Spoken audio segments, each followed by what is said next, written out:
Hey everyone, and welcome to a special anniversary episode of AWBoy'Z, celebrating the 10th anniversary of Actwres Girls. On this episode, we're going to have a bunch of different guests throughout, explaining, talking about, what they love about Actwres, what got them into it, how they're enjoying it now, and just some other discussions about the promotion and just how special it is. And we're 10 years in, and joining me here for the intro and my first guest of many is Chris Lee, as usual. So, welcome, Chris. Hello. It is me again, speaking into microphones. Hell yeah, Uh, hell yeah. hell yeah. But yeah, I think we've covered this ground before. Yep, Maybe even all the way back in episode 1 of this thing. yep. Um, but let's go through it. So, how did I get into Actress Girls? I think it's pretty well worn territory now. They were everywhere when I was getting into the Joshi Pro scene.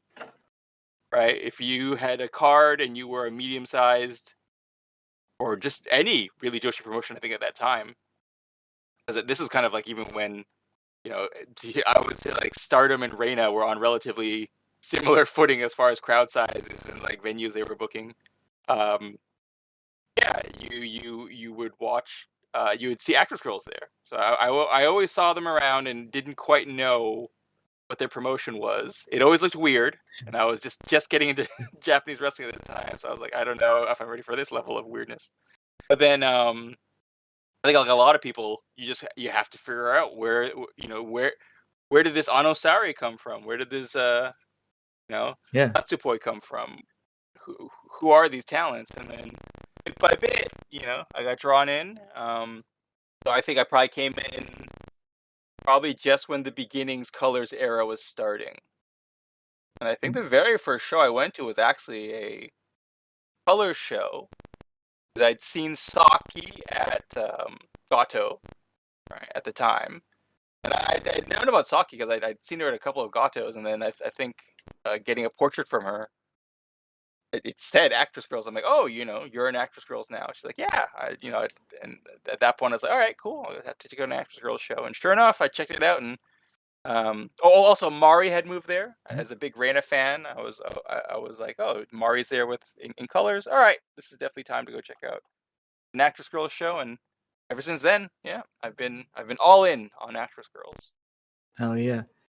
And like, even from like the early days, the Reina partnership was cool and definitely a little weird. Like that Korakuen show where you had the intro, they were dancing and stuff. Just very, but even Reina had the intro dance too. So it's a very Yes. just a kind of a cool pairing. And yeah, Actress really did like from the beginning have that kind of entwined history there, especially like even now you go back and you watch that like Mari pre-debut, even seconding those like Korakuen shows with the Actress Girls as a guest. Kind of a cool little thing to catch if you're watching them. So and a lot of those first things, and even like a lot of the stuff after like the collaborative stuff is on the Actress YouTube. Just a cool thing to check out if you're a fan of either promotion. So yeah, it's really cool. Like just to hear that perspective of just naturally being just drawn into it by other stuff you were watching already. And then I remember, what was it? I think the first time I ever saw Me was actually at a YMZ show. It was like Me and Ayano, I it's think, got to be a life-changing and experience. they weren't even wrestling. Oh, They were just like, they were there for Kakeru. They were hitting Kakeru, amazing. and it was in the it's in that super weird like venue. It's like Tokyo something, and it's basically in a residential area, which is like a thing in Japan. It's just, if you ever come to Japan, get ready for at least one of your venues to be in a residential area. But I walked across a farm to get to a show once. yeah, yeah, and it was great though. But I remember just like, I couldn't find the place, and then you see, I just saw. I remember it was both of them standing in AWG Lee t-shirts, and I was like, oh, Classics. this has to be it. They're either like, there's no way these two are not related to this show somehow. And Kakeru, because I already knew Kakeru at that point. So yeah, it was nice, and like, Me was super nice, just trying to help me figure out how to get into this venue because I was like, "Is this it? Is this actually a wrestling place?" And she's like, "Yeah, it was." I was Also, like, it was very cool. But yeah, I mean, yeah, if you were into wrestling, Joshi wrestling in like 2015, 2016, I guess, 2016, 2017. Yeah, you would see Actress girls. They would just be everywhere. yeah, pretty much like from 20, like, you know, the initial shows, 2015, 2016 was probably like 20, when they started showing up other places, and then pretty much until 2021, they were everywhere. And even to the point where some people were confused as to whether or not they were even Actress girls, if they were Ice Ribbon or if they were, because they were just literally all over the place, all over the scene. And Yeah, they're still all over the scene, but they're not Actress girls anymore, which is annoying, but very, yes. yeah. But you know, it's a Which it's a change. a And good segue, I get to the present. yeah, Yeah, so this it's been actually, I'm not changed. going to segue to the present. We're staying in the past. Oh, This is a retrospective okay, 10 years. okay. You're So right. we You're will right. get to we actually will get to like the present and a little bit of the future. But my second question. So uh, I do have a structure of 3 questions, and Chris answered the first Oh, one very well, structure. very well, very Wow. quickly, and didn't even need to ask him. He knew it. He knew when he started watching. I think that's important. And as we go through all the guests, hearing how people got into it is really interesting to say, oh, I started watching it because I saw Miko Aono and Ice Ribbon. I started watching it because Yeah. I saw Tai Honma. I started watching it because I saw someone tweeting about Ayume Hayashi. Like, these are things I've heard about why people started watching. And some people like, oh, I saw like Asako and I thought that was the weirdest thing I'd ever seen. And I checked it out and I loved all the other people in the promotion just as much. So yeah, I think that, you know, there's so many different ways that you can get into it and so many different entry points through history. And I'm maybe this is an experience to try and figure out, you know, when Actress had its like peak appeal to the outside world. And I think it's just interesting to hear like, no, just people just naturally will find their way to it if they're watching Joshi long enough. It feels like so Yeah. really cool to I yeah, feel yeah, all roads lead back to yeah, Actors at some point. yeah. So still looking at the past. What is your favorite Actress moment? Oh, that's a hard one. But we'll go generationally. Yeah, Obviously, I think for the beginnings colors generation, it has to be the first Karakoan show yeah. because that was just fantastic, I've watched just a that show spectacular. more than I think any wrestling show other than Survivor Series Yeah, 1989, which is the only thing I yeah, had on VHS for a while as a kid. So yeah. I mean, the matches themselves are like maybe not the if you're a work rate enjoyer and that's like your main thing about wrestling, this is not a work rate the show. main There's the some main there. event I went mean, the hard, main and event's the fantastic. the tag match went pretty hard. The tag match, yeah. Yeah, Oh yeah, so there's 2 amazing matches, but the rest like just great vibes, fun, and you see all these new characters. Yoniyama, they're just always Yeah, amazing at those types of shows. yeah, and just again the energy of that crowd. I'll always remember. I was like, oh, this is something for sure. Yeah. Um, And it's one of and the few Actwres shows you can really feel that through the VOD to that extent. yeah, You could just put on people are screaming, they're cheering, they're clapping, and I mean it's just it was basically a sold out house. yeah, I think they advertised it, and that was maybe a couple empty seats here and there, yeah. but it was like It's straight up. like I was like, yeah, this is it's a packed. definitive like good vibes show from start to finish. Definitely.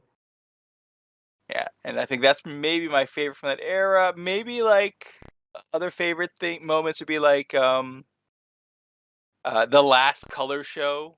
Whoa, what a wonderful thing! Because you didn't know what was going to happen next, Yep. and it was just like what a wonderful send off to this whole era. Yeah. That was one of my favorite things too.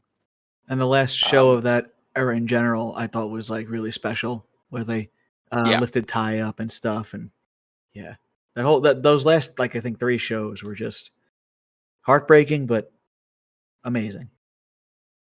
yeah, yeah. It was also a very like wonderfully chaotic area. Like, where's everyone going? Yep. I had spreadsheets. I was trying to figure that out.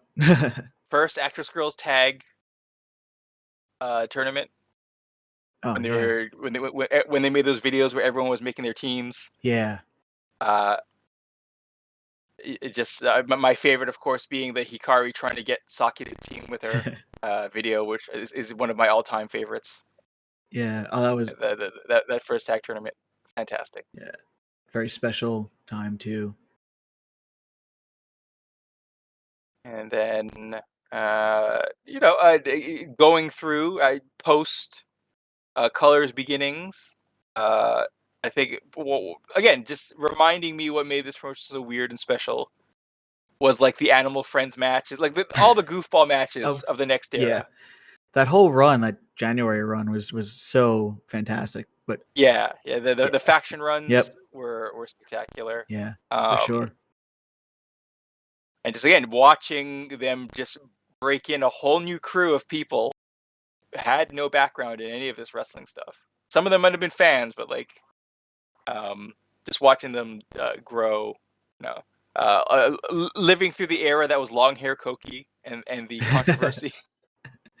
the most controversial thing in Actwres history up until the next very controversial thing. Controversial thing that happened, involving Koki.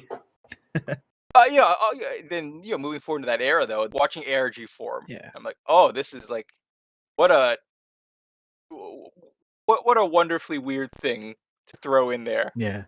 As a side, as like a, this is another thing that we do, but it's not the same. It's like, and the first show has like the Actwres girls versus the actoring characters. It just, I loved it. I loved it on every level because it's such a weird thing. I always talk about the Skyrex show, but all those shows were really, really good when it's just like, it's just the roster chilling in the ring, and then either space pirates or fighter pilots or like anything could happen in ARG, and like it's constantly evolving, and factions come and go, and it's just I wish that like there was more of it, but it's a lot more rehearsed than an actual like act wrestling show, and a lot more goes behind it. So I understand why. And there's another layer to it. Yeah, definitely. But they're great. Some time. I'm trying to make it more accessible to overseas fans, even though like my Japanese isn't as complex as like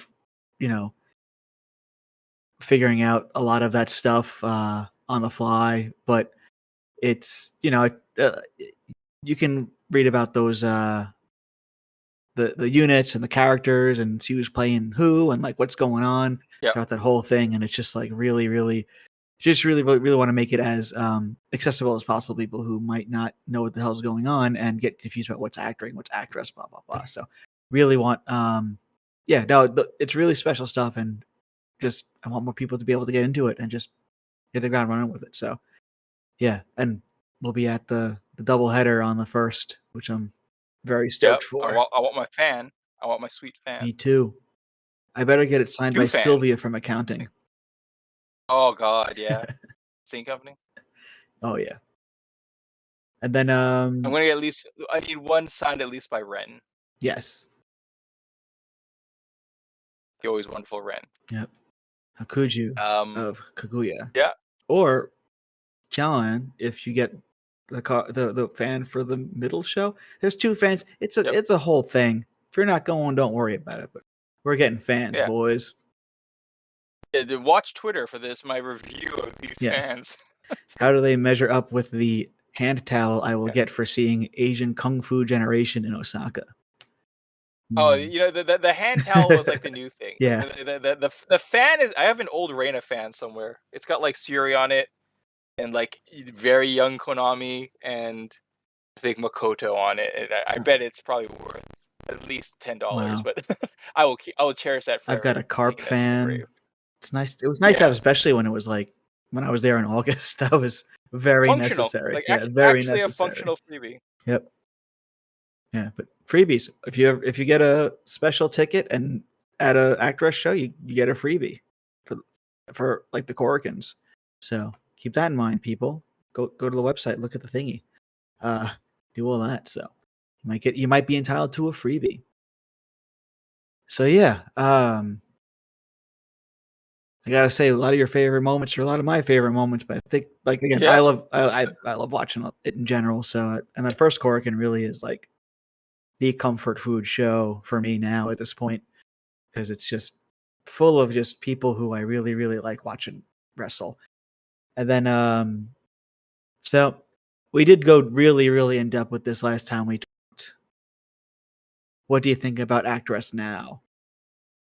Right. But And I think that goes with now. Let me think now.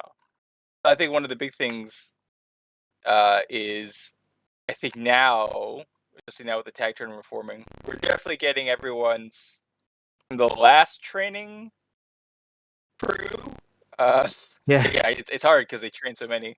But yeah, from the last training crew, I think we're really starting to see everyone settle in into their various characters. And I'm really enjoying it. I think, what was it? The last crack one was really where, when Sahara won. yeah, I think that was a really good showing for them. It really showed what the vision of the next yeah. phase of this is. Again, I'm getting more weirdness. We're getting a Naru who has brought her ninja friend from America or from Japan. I can't remember where she's from. With her, and that's been great. Well, Great Osaka's Yeah, from Maryland, so it would only make sense. that's right. Great Osako, and we're getting the tag tournament, which is fantastic. A weird, I'm a waiting kind for of that. strange tag tournament, but definitely something that's very, like, I think needed at this point, because like we were in the middle of a tag tournament last year when a lot of shit happened, and we never got a conclusion, and kind of hit reset on that with a whole different group of people, and watch them step up. It's exciting for sure. Yep, yeah, definitely. I've definitely enjoyed. Again, I've definitely enjoyed watching this younger generation step up. Like, again, Marino as champ, so happy. She worked really, really hard at it. Again, a great Asako just in general, getting more and more popular every time she shows up in whatever form. Yep. And like Asako is just like such a perfect example of like the Actwres system. Like they find what she's good at, and even if it's like she doesn't do great, like exciting things in the ring, doesn't do a lot of holds, she keeps your interest in the ring, and just that personality is just cranked up to a million. And she's already got a lot. Like that first match she was in, I was like, she's got the perfect amount of like crazy to her. And after like, now going like a couple years later, like it's even ratcheted up like a million times, and now there's like multiple Asako personalities. She's just a perfect kind of example of like where they could take someone who really, like, you would say this person has no business being here, and turn a real reason people watch shows and people tune in and people buy tickets. Yeah. I know I've reserved at least a few tickets for her. Oh yeah. Maybe once in an attempt to get her to dethrone the champ. Hell yeah. Also, again, some new additions. Like I really like Rio. Rio's a great awesome. new addition. Yet another example of someone who I think like your traditional wrestling school might not have actually ever looked at. Yeah. She's got like a sound video background. Yep. It's like, she's literally the backstage theater kid. Yep. Some athletics, but probably just because of her height and her size, like the basketball. Yeah. So it makes sense for. Also, in Japan, you generally do some sort of sports thing. Yeah. Usually one of those things. That's a very, I do basketball. I was saying, like, just or you're her size and a little bit bigger than the other people in the in AWG. Like, okay, this person might be good at basketball, so you throw them in there for in high school, and maybe they stick with it on and off for a couple of years afterwards, and it's definitely, I don't think the athletics was her focus afterwards, but seeing her now doing this stuff, really, really cool. Like, she does some really, really cool stuff, and she definitely stands out among the Actwres girls. We're just definitely. Also, really up in their TikTok game. Yep. And we got more people coming, and I don't know if the new Tokiwa is actually gonna debut. She's in the program. She's on the posters. I don't know when, but also Gombe, who's gonna be part of State in the Works, also now has an official Actwres account that she keeps separate from her other account. Yeah, which tells me she's planning. She's gonna be. She's definitely on her way, and there's another trainee as well. So really, again, it keeps going. It keeps going. It doesn't. It's amazing. So yeah, so it's a system that won't stop, even if we tried to. Definitely. Yeah, again, the current generation, I'm definitely digging it. I mean, I'll always enjoy Actress Girls because of the weirdness they bring me. Yeah. But yeah, I like the champs they have right now. Sakura also, again, as much as I would have loved Mari to hold that lion belt forever, it's wonderful seeing Sakura with it. She definitely deserves it. She's ready for, to holding a belt. Yeah. Again, the only thing I wish is they would get out a little bit more, or they bring in more people. They've been teasing, playing around, bring people in. Yeah, and randomly. It's gonna be cool seeing them at the Natsu and Saudi show, even if they're not intermingled with everyone. It's still cool to see them with a lot of familiar faces through the history of the promotion. Yep. And it didn't make the last episode. I didn't include my rant about the anniversary, them not having a proper anniversary show themselves, and pretty much Saudi and Natsupoi handling it. But when you look at it, I don't think there could be a more perfect way to celebrate the promotion's history than this.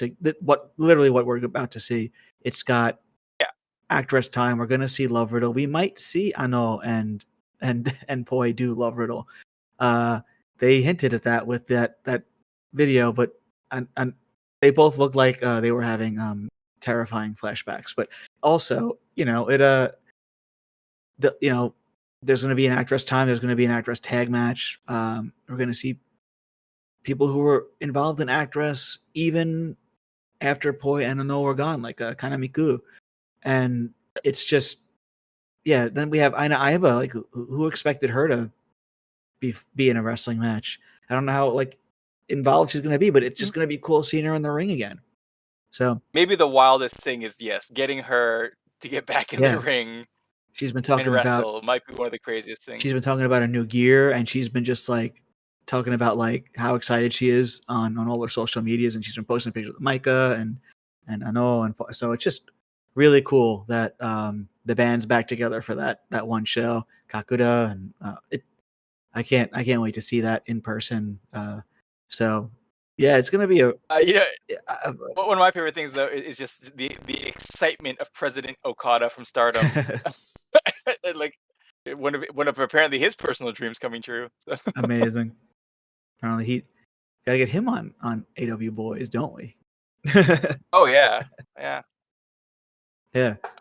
So future goals. So guess that's all for our 20 minutes, but you'll be back at some point, maybe even the same episode. Yeah. So I don't know where it's gonna go. I don't want to bring up. Let's go. There's one last thing I want to bring up though before I forget, because if we talk about the things I love about Actress Girls, the Ano Poi video where they go to request Actress time, and of course they go up the stairs, and our good friend Sakaguchi sitting at the table at a wooden folding table with his cell phone out. That is like if you ask me for iconic visuals of Actress Girls, it is that man sitting at some kind of folding table. It does not matter with a phone out. Where he is. That was it doesn't matter if it was Shinkiba, Korakuen, or Asukayama Park, which are the three places I've seen them. He's literally doing the same thing. I was like, Sakaguchi's got to be doing something different here at the park. I mean, come on. And I look over, and he's sitting down on a folding chair and at a table with his phone out. I was like, phone out. I remember when this fucking guy was a flip phone. I remember the only thing that's changed is that phone in his goddamn hand, maybe a little more grayer in the hair, but it's when that's if they ever make a flag for Actress Girls, they have to a silhouette of him sitting at a table just with a phone in his hand. Yeah. I think actually even when I went to the Maid Cafe, when they had that Maid Cafe event, he was at one of the tables, just sitting there with the phone in his hand. I was like, oh god, this is perfect. And then moments later, Mizuka Arai said the words "Love Riddle" and scared the shit out of both Aino and Poi. So I really hope that It was time. that works out. I hope they just get everyone who ever was an Actwres girl up there for one Look, love they riddle, one big they've 10th dogged on anniversary him. love riddle, and they, you got Sakaguchi there. He's signed off on something, so we're good. Just everyone who knows that dance is gonna do it. Everyone get in there. I'll be doing it. Yeah, we'll all stand up. Mizuka's gonna bring out every single dancer she knows. Literally, just fill the floor with love riddle. Be like the first Korakuen again. Yeah, exactly. Just this unbelievable love riddle dance, and you're like, this is forever. Yeah. I look forward to it. Same. It's gonna be a damn awesome show for anyone who's a fan of the promotion at any point. So yeah. I'm looking forward to everyone. I'm looking forward to basically all the matches, even the ones that probably haven't been announced yet. Yep. I feel like there's still some on the card. We're recording this like almost 2 weeks before the show, so it's there's still stuff to be announced, still stuff to go. So pretty, we got a little bit. So you'll probably be hearing this like 1 or 2 days before the show. I might drop this while I'm on the plane to Japan to see the show. Yep. So I'm saying like recording version of Chris and Rich. We don't know what the whole story is going to be. So we're looking forward to seeing how what else gets added to this. Yeah. So thanks again, and see you soon. See you soon, buddy. Hell yeah. Now this is Future Rich. Joining us now are two guys who got me into podcasting in general. Without them, there would truly be no AWBoy'Z. Two guys who I know love AWG and all the talent that has come from it and the talent that's there now. They both share some great insight and stories about their fandom of the promotion, from Strong Stylish, Sonoda, and from the outlet, Plug Pedro. Thank you guys for joining me. It's been a while since we've chatted. Definitely want to have you guys in for the anniversary show. So thanks again for joining. Of course. Absolutely. Happy to be here. All right. So, as we're diving into this, looking at this, I have 3 questions for all the guests on this episode. And the first one is, when did you guys start watching Actwres Girls, and what drew you into the promotion? Ooh. All right, I'll go first. So, in my times of searching through the webs and like trying to really dive in, like around the time of like just diving into like the Stardom stuff and like all the indies and like Wave at the time, and I want to say I think Actwres was the main one, because when Actwres start in like 2015? 2015. Okay, yeah. So like around like I want to say like 2017 or so is when I was like being a nerd. So instantly I just started picking my wrestlers from the roster as I went, and obviously a lot of them now are alumni, but because I mean Actwres is a whole different thing now. But I remember diving in, searching for. I think I was searching for like, I'm pretty sure it's Soriano, Natsupoi, and like links would pop up. It would be like Daily Motion. It'd be like random links, some YouTube stuff that doesn't exist now. A lot of Nico rips at the time, I think, but DVDs. Yeah, that, and I was like, and then as I went, like you've seen the different names like Tehanma, Miku when she came in, now Kakura obviously.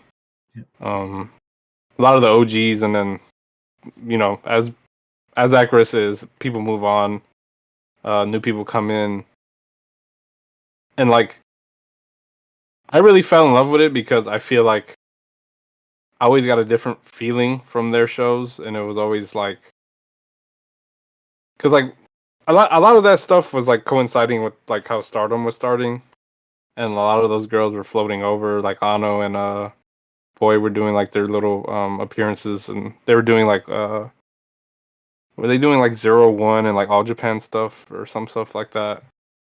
They did. Yeah, they did some appearances and stuff, but it wasn't quite like they weren't in AJPW. They weren't. Yeah, it wasn't yeah. often, and it wasn't like Yeah. kind of how it was like a year ago, where like they were doing Actwres time every week. It felt like. Yeah, but you had like Nishina as well over there. You had like kind of like your Stardom regulars Yeah, who were also in Actwres. So yeah, that was like 2016, 2017 ish, like Poi there, and yeah. So you did have your regulars. yeah. So But, like I just remember like as it went, I just seen people come in, come out. Yeah. I picked my favorites. And even now it's kind of the same. Like well, honestly, I love like most of the rosters as they grow or as they change. So I think that's usually the main thing for me, was that I find people on this roster that I really love, and it's really hard to hate a lot of people on the roster.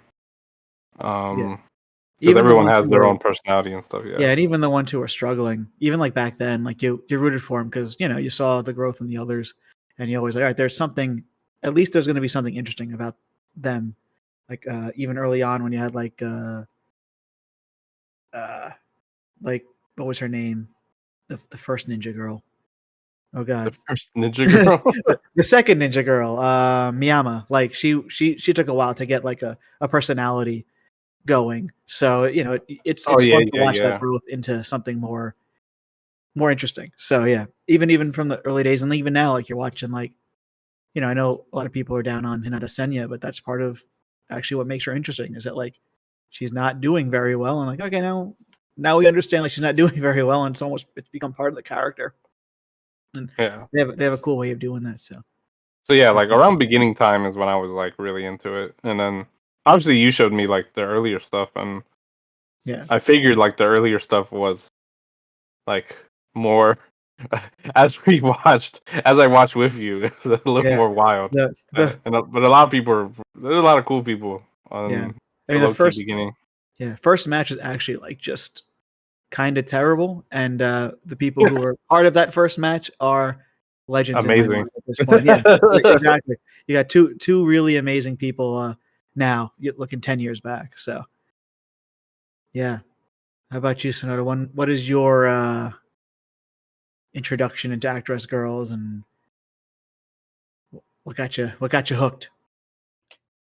Saw some Sky Pirates. Oh hell yeah! Hell yeah! It was Shello that drew me in.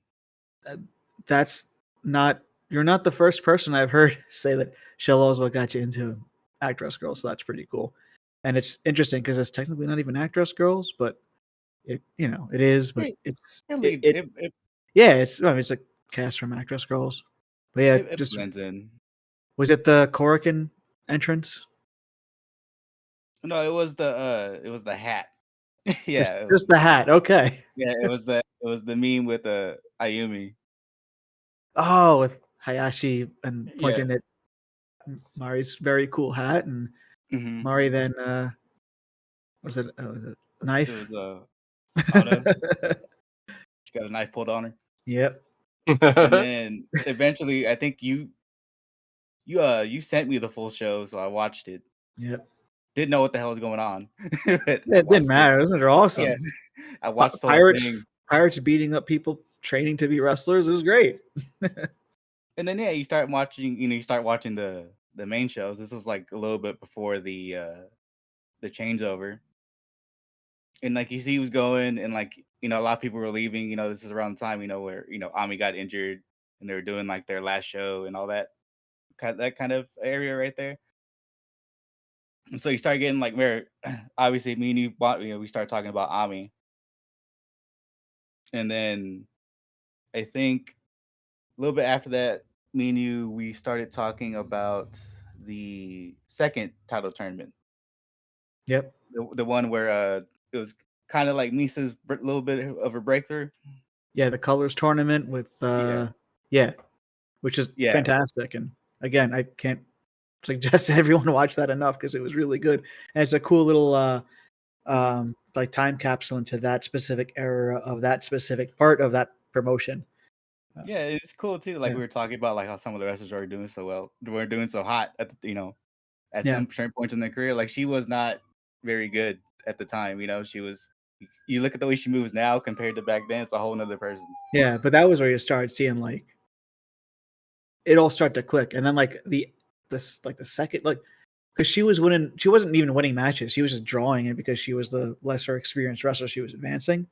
But it everything she did was like starting to get more and more convincing, and then she had the title match, which is very very good. And like okay, we saw a star get made over the course of like a few weeks, and that's like very like again very very typical Actwres girls is that like they will just be like, all right, our focus is on Misa Matsui, it's on Sakura Mizushima, it's on Henri, and for a few weeks you watch that person go from almost nothing to being a title contender, or at least someone who now is like a big presence in the shows. Like Henri just recently was like mind-blowingly like came in and they just threw her through that tournament, and now she's like such a competent like upper mid carder at this That's point. my goat, man. That's my goat right now. She's fucking killing it. Yeah, and like Pedro alluded to earlier, like how you have the heavy hitters. You had your Miku Anos, your Tai Honmas, your Akashikawas, but then you have they're all alumni now. Yeah, and then once they left, and then like he was saying, like the shows they feel cozy in a way, and like it's not everybody's cup of tea, but like you can get the sense of like the character. Like you just gotta believe it, you just gotta let it happen. You gotta let the silly shit in. You're gonna get some good matches. Yeah, but it's like you're gonna see Majin Buu come out. You're gonna see big guns and fucking ketchup and mustard, and you're gonna see the Great Buddha's long lost daughter. You're gonna see shit like that from Landover, Maryland.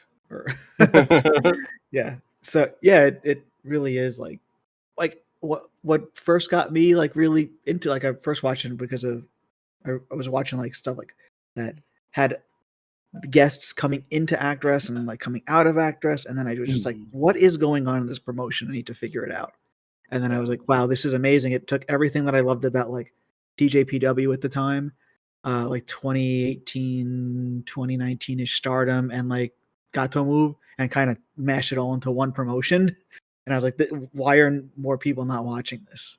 Yeah. Very much like, yeah, like it had the cozy, and all those promotions all have like that cozy feeling. Small insular roster, and not a lot of like you had the outsiders and stuff. So yeah, definitely like where it just felt like just like a familial type of deal. And that's why like when you have like the big departures, it's like holy shit, something big is happening, because for so long it feels stable, and then like it all explodes. But it's just like what it is, I guess. That's part of like it's jarring because of how cozy it is when you're watching it. Yeah. And then like another thing I really like that really drew me towards them, or like maybe endeared them more, is like the way they promoted themselves. I can't talk right now. The way they promoted themselves too, like they did the outdoor concert, right? And like you look at they split up colors in the beginning, right? And they both did their individual performances. But you just look at the stage and that group of people that's on there, like look at Rika Kawahata, for example. Look where she's at now. Look what she's doing. Yep. There's Matsui. Yeah, that one outdoor one, and like Momo Kogo is like the thumbnail and stuff. Like, Even Kogo, look at her. Like, who would have known? Yeah. Okay. Yeah, to like end it off, like the real thing for me was it's cozy. It's like I really never got that feeling from a promotion. And as it went on, like I feel like they really pulled different emotions for me. Some bad, some good. But that's kind of all I wanted from a promotion at the time. I don't know if I'll get to talk about it now, but I mean, right now I feel like it's definitely not the same, but I still get it's still Actwres to me, but it's not the same as it was for sure. but We there's can, really no way to substitute the promotion. I watch a lot of Ice Ribbon, and it feeds like that little slice of cake that was taken, but I think it will never really change. But Actwres will always kind of stay Actwres. Yeah, that time period was like very special. I'm not gonna Yeah. can't even front about it. But uh, another thing that was very charming about their shows, like after the changeover, I don't know if they did it before. At least I don't believe so. But during intermissions, they'll have someone running around with a camera, and you get to see it. They throw it in there. I really like that. Yeah, I think like sometimes like I'm trying to remember which venue that was. The one where they would always have the Gato Move crew there during that. They were at the venue, and like I remember one time, I think it was when Shimizu got hurt and she was singing her song, and like they had the camera going around like the merch stand, and like you saw like Waka like trying to clap along and stuff, and it was like really funny, and like Mesa Ruga signing autographs and stuff. So it like they also capture that cozy feeling with the way that they like presented the shows even on nets. And it like if you ever have a chance to like go to a show, it feels like that. So it's Yeah. definitely a big part of like what makes that. Definitely would recommend for like if you just tune into whatever random show you decide to watch, don't skip through anything. Just Watch the whole thing, of course. Yeah. Like I just watched the Osaka show or the Kamata show, and there's just like a long just intro of like a few minutes of just people signing autographs and chatting with the camera guy. So that's just it's special. It's fun. It's like the extra charm. Yes, and it's the first thing you see when you put on a show. So like that should hook people, but some people are like, what is this? I'm gonna get to the action. But Actwres Girls not always about the action. It's about like that whole like build of character and getting into that universe. So and I think that intro is part of it. So yeah, and don't want to hang this up too much, but like when Saihara was injured, they kept her. They still had her come out and open the shows and do stuff like that. They would keep their people in rotation and keep their faces fresh into your memory. And even for a while after like Kawara's retirement, she was at shows and like they were showing her on these. So it's like just very much people are just part of that family. It's cool to watch and very cozy. And then okay, so my second question is, what was your favorite Actwres moment of the last 10 years? Jesus. I can't even say Brooklyn because that was pre-Actwres. Favorite moment. Like I have a moment, but it's not really like my favorite, but it's something that I will think I'll never forget. And it's probably the show. I think the first show after Asahi's passing was like a show like I will probably never forget because I will never want to watch that again because it's one of the like the hardest shows I've ever attempted to watch. Yeah. And it pulled so much emotion out of me that I didn't think I had for a wrestler. And it's like they did like very much like Misa did like pretty much a tribute match to her for her in the main. I think it was her and Mari fighting for the belt. And I think it was like, to me that felt like a tribute match, but that ending of that whole show with them all in the ring, them barely able to like even collect themselves, and then like that whole outro with her song playing and like the pictures of them. Yeah. I don't think I'll ever forget that. And it's like legit. It's legit like if you like I don't want to sound really grim, but like it's legit if you sat in a if you sat like at a wake, that's how that felt. Like I was like distraught after that, and as beautiful it was, it's something I don't think I ever want to like experience again. but it's something I think I'll never forget because it's like such a moment in time also for that roster, and it like that's what we meant. Like it's the promotion's so cozy, and like the roster feels like a family really, and it's like the more you watch, it just feels like like this is in reality this is acting. They're all actors playing their roles. And just seeing them all interact that way is just like something I don't think I'll ever forget.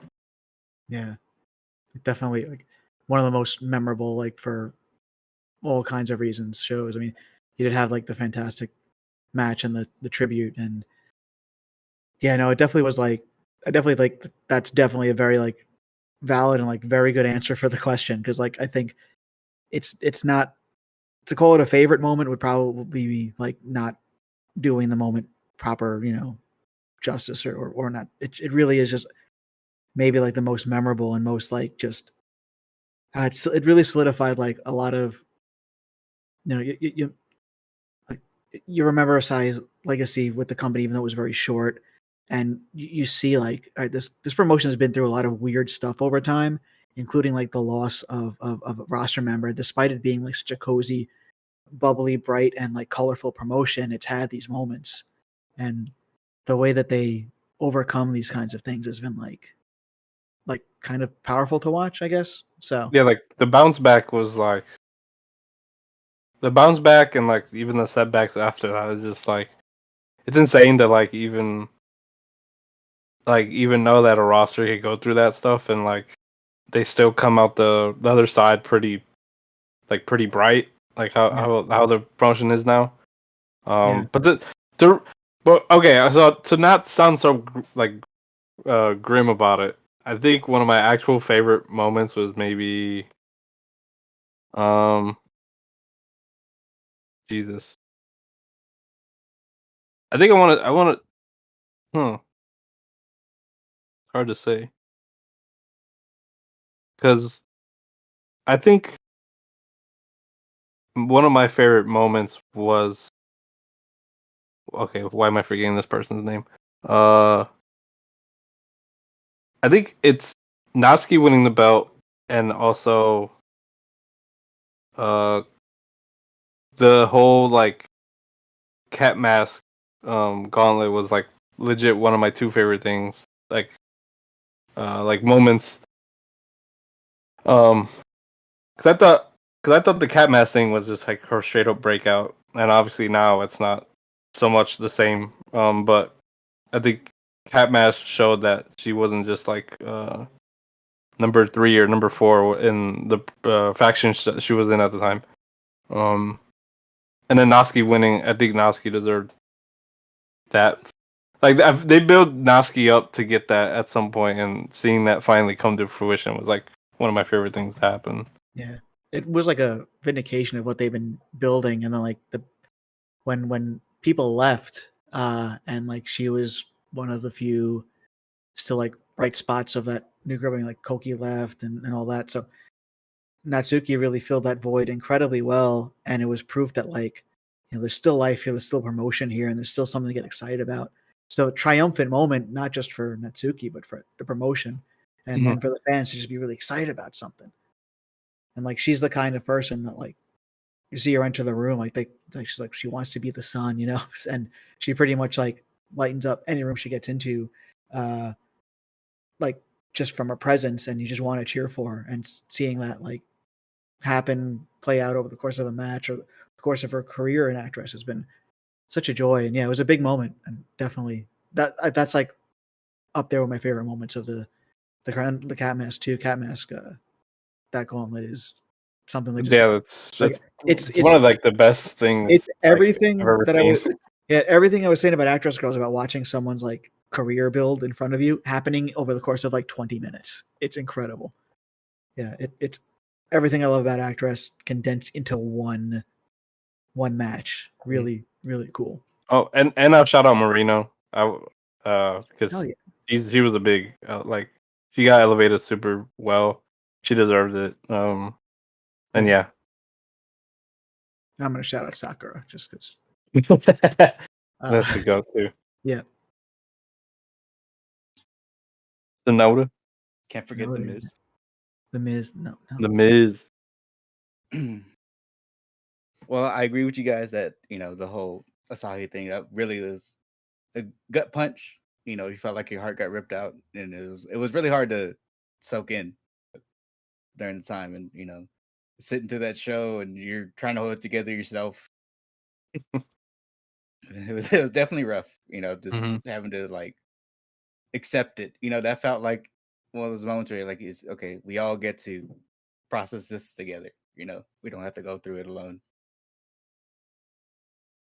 But favorite moment, I have two, and they might sound like that's cliche or cop out answers, but the title match between Mari and Miku, that just had like the whole feeling of that match. Like you could feel the whole room. It was just like all the intensity that was there, and this feeling that culmination for Mari's career. Just always just being a rock for that company. Being a standout. Doing helping the girls make not even like just on camera in the ring, but backstage helping them, helping them fix their gear, making stuff for them, Figuring out move sets for them, trying to really. Her fingerprints are on every single wrestler that's come to that promotion in the last 5 years. And for her to finally get that moment too. Yeah, especially like before, she was talking about how she still felt like she was an outsider because she wasn't originally an Actwres girl, and you would have no idea if you just started watching now. You'd be like, "Oh, this." She's the franchise. She's everything about this company, and her to finally get that and like prove it to herself that she is that was awesome. Yeah, she's definitely like the pillar. Yeah, you even say like she at the time she was the foundation of the whole company. Yeah, I mean she wasn't. She still is training everyone. She's the one who gets everything done. Yeah, they even share clips on Twitter sometimes of like the girls where they're getting trained by her. Like she's in the ring showing them what to do and helping them figure it out. Yeah, a lot of That stuff on Rio's TikTok too. Like Rio, the new girl, she's got a lot of cool stuff from her training on TikTok, and a lot of them feature Mari like showing her how to do a drop kick and stuff like that. So really worth checking out there. Like I said, that's been like the best document of like what goes on to create a new Actwres girl is Mari makes something out of them. Definitely. And then obviously, Natsuki winning the belt, just watching her, because before, that the Exodus happened, there were definitely people who were like Koki, obviously people like that were in front of her. And, Natsumi got it before she left. And then Act came and got it. And then you're thinking, like, who's going to beat Act? And for her to be Natsuki, someone that's always been there, maybe she got overshadowed a little bit, maybe she's not the biggest person, but she has a lot of heart. And like you said, her, she brightens up every room she's in. And this is around the time too where all the little dudes were winning, so it was a good moment for. We had there was a whole picture, like every company had a little dude winning at the time.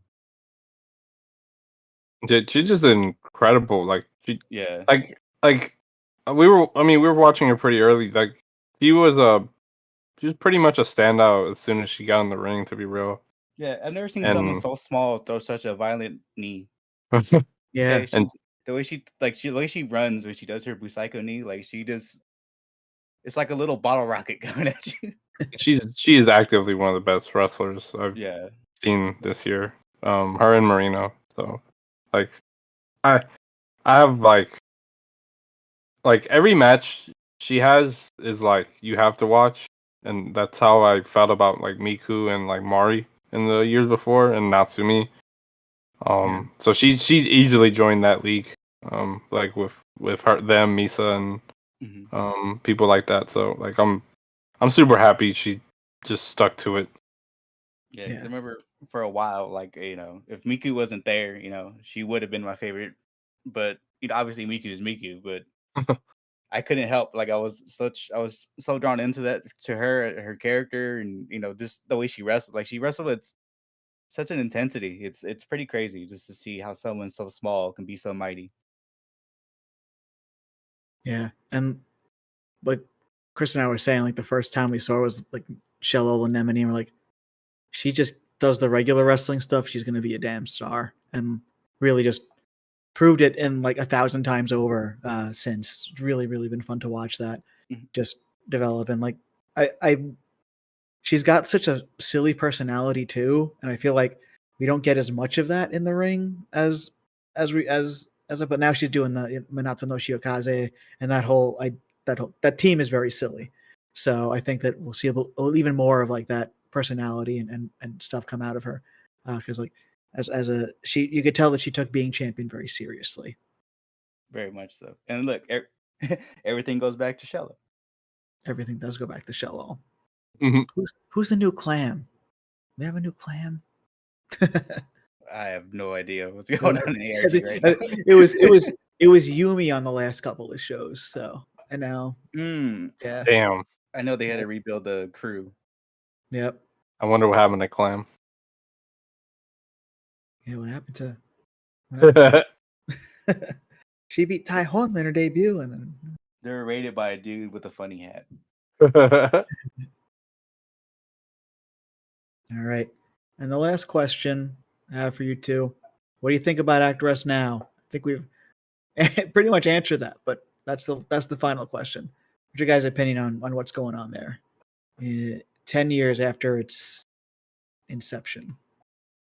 Sonoda, I'm gonna put you on the spot. You go first, and then I'll follow through. Okay. Click. Just kidding. I'm kidding. But like I think it was last year, I believe. I did that big special show, and just kind of talking about where Actwres was at the time. This is before everything just everything started crumbling before our eyes. And just seeing the excitement of the people that we know that do watch it, that nice little community that's there that does watch this promotion.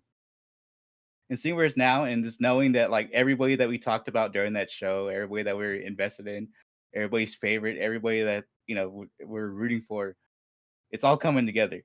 Obviously Act came in, stabilized the whole thing, and then having Soccer, beat Act, having her, win the championship against Mari. Shout out Mari, she's obviously still there doing her thing. She had a bit of a renaissance herself. But seeing Natsuki hold that championship, taking it so seriously, and then losing it to someone, Marino did a lot of. She was working so hard to, engage with the international fans. Speak English. She obviously she has her love for comic books and stuff like that. But just seeing like who's on top right now, and knowing that, there's still people underneath them right now that are still there and are still climbing. Like you have your Yui's, people like that. That this promotion is going to continue to do what it's always done. When everything comes crashing down, they just come out like a phoenix to the ashes, and somehow they just keep making it work and building new stars. Yeah. Yeah, like I've been there for basically all the downs and all the ups since like the restart. And it's just insane to like see like them lose a lot, and it like none of it's really their fault. And I mean, in some ways it is, but it's not really their fault most of the time. And then they still are able to like make and establish and put new people on the map. Like for example, like Yukina's someone like we obviously seen her and we're like, okay, she's obviously gonna get like a mainstay spot on this roster. But she seems like a really hard worker. She gets better like every other week. I see her. And like the talent pool has always been different. It's not Joshi. It's Sakaguchi's obviously pulling from different pools of like idols and kickboxers, like maybe that are kickbox train, like that are people that are training and doing stuff for fun. Like you just pull them out of a hat and put them here, and somehow they make it work. And my favorite person right now on this roster is Henri, because Henri has one of the most like she's very much the gimmick is very much not of wrestling. It's like, hey, I like Pokemon, and you can't really be a Pokemon master in the ring, but you can incorporate some of her personality and what she likes. But also, she's a great like kickboxer, and she shows in the ring. She has good IQ with her kicks, with a lot of her technical stuff, which was very early. We seen that very early, and I looked at her. I'm like, you're gonna probably be a star if you just keep going at it. And she got like a really big push in the beginning of her run, and she didn't look out of place at all. And these are the people I look at, and I when I look at this promotion, I'm like, we're gonna be perfectly fine if we have people like this, people like Arisa Nagai, Chialba, Yukina. Like these are the people I want to see come in. Togi. Don't you leave out Oh, Togi. Togi, yeah, Togi's been really, yeah. She's finally gotten, Yeah, and like her story is finally getting progressed, and I've learned to appreciate her a lot. But like all those people basically of that class, and as the year goes on, they debut and stuff. But like I've come to really appreciate a lot of those people. Even what's her name? She barely wrestles sometimes, but I really like her because I think she actually has like some like Toru Hina. Hina's like I see an appeal of her because she's very like, I don't want to say scrawny, but she's like very how do I say, like slender, I guess. But she makes it work. yeah. I feel like she has almost no gimmick, but I feel like she makes it work, and I appreciate what she does. And when she's on the shows, I'm not gonna like wave her off. So people like that are why I continue to watch, and I'll probably continue to watch as like we progress with people. Like even now, Rio's I think the newest person. Yeah, she's very unique. I don't think she has like a real gimmick, but I know she does the TikTok stuff. She's a lot bigger than a lot of these wrestlers, so she's very different. She wrestles a different style. She's very raw and green, but I think as we progress, we'll see her get better. And she just looks like, yeah. She has a lot of confidence. And I feel like she's there to help. I see her do photography during the show and shit. And I'm just like, this is the stuff I appreciate. You like it's like the same thing when we had Alan. Like Alan wasn't on every show. She wasn't the best wrestler, but she was there and she seemed like she loved the roster and she loves doing. I think she did like the visuals or something like that for at the time. So I'm just like, that's what I like to see. Like, you're not just there to like make a full name of yourself. You're just there to have fun. There's a lot of camaraderie. And if you take it far enough, you'll be people like Natsuki, Sakura, Mari, etc. So I really love Actwres right now. That might be different in like 2-3 months, but I think I'll always be watching because I mean I want to say we're like the 79%, 80% only fans of like we're like the only fans of this promotion, really. Yeah. So that's part of why I want to put this together. Have everyone just chat and get everyone's opinions. I think like we're all going to be kind of aligned on a lot of this stuff. People are going to hear kind of repetitive opinions about like everything's great because of people like Arisa and Henri, and it really is like amazing how they continue to just bounce back, rebuild, build new stars. Like Rio, I am really looking forward to whatever the hell she does because there's like so much potential there. And she's so unique, and they haven't had anyone like that really probably since Himeka. Like really, just somebody completely out of like that kind of just ilk, like that type of and who could very be unassuming, and who could be taken seriously because like we had like Bulldozer and stuff. Like we had people like came in like, oh, we're gonna have this imposing, but like comedic. Like this Rio is gonna come in and like she's a she's taking aim at some sort of belt or something. Like her goal is to actually like be a competitive person in this instead of sowing chaos, which is kind of fun. So yeah, it we got a lot, so many things to be excited about right now, for sure. And I'm sure that you've already heard me say this. People who are listening to me right now, you've already heard me say this. 10 years. 10 years. 10 years. That's just such a big thing. And obviously next month we'll in a couple of weeks we'll see like really the culmination of those 10 years. So yeah. All right, thank you guys for joining me. It was a good chat.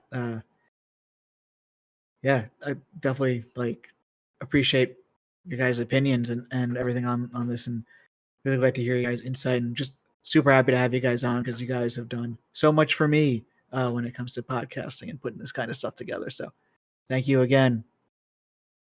yes, No problem. sir. Happy to be here. Fun. Yeah. Always. Up next is a good friend of the pod and someone who I always love chatting with, whether it's bouncing ideas for stuff off of, sharing music, or talking about what's going on in Actwres Girls. From Resura and formerly of Monthly Protest, Jeff Brown. Jeff, thank you for joining me. And yeah, let's get into this. So, asking 3 very basic Actwres questions about, general fandom, and just love hearing the opinions and the thoughts and like all that stuff of people. So, first question is, when did you start watching Actwres Girls? Oh my gosh. It was, I want to say, well, I think it was from Miku. I remember seeing her in Ice Ribbon. I want to say it was like 18 or 19. And like I've said before, honestly, I went months thinking she was an Ice Ribbon wrestler. I was like, oh, okay. And then I was like, oh no, she's part of this. I thought she was visiting Actwres Girls. And I was like, oh no, that's her home base. And I know, I was probably like 18 or 19. It was before before they, rebranded or whatever. So Yeah. it's been a while. It was, I think it was before even they launched Nets, because wasn't Nets like in 2020? Yep, Or 2020. 2021? Yep. Yeah, it was right around then, I think. Yeah, just before that, I guess. Yeah. But yeah, I didn't know what it was. I mean, shoot, I think it was like a color show was one of the first things I ever saw. So it was like, okay, this is pretty rad. Yeah, and those color shows are always fun. You just Yeah. put one on, you're guaranteed a fun time. Yeah. Then like Miku was at one point in Ice Ribbon more than she was in Actwres Girls, and very easy mistake or to make, to think that she was just an Ice Ribbon person at the time.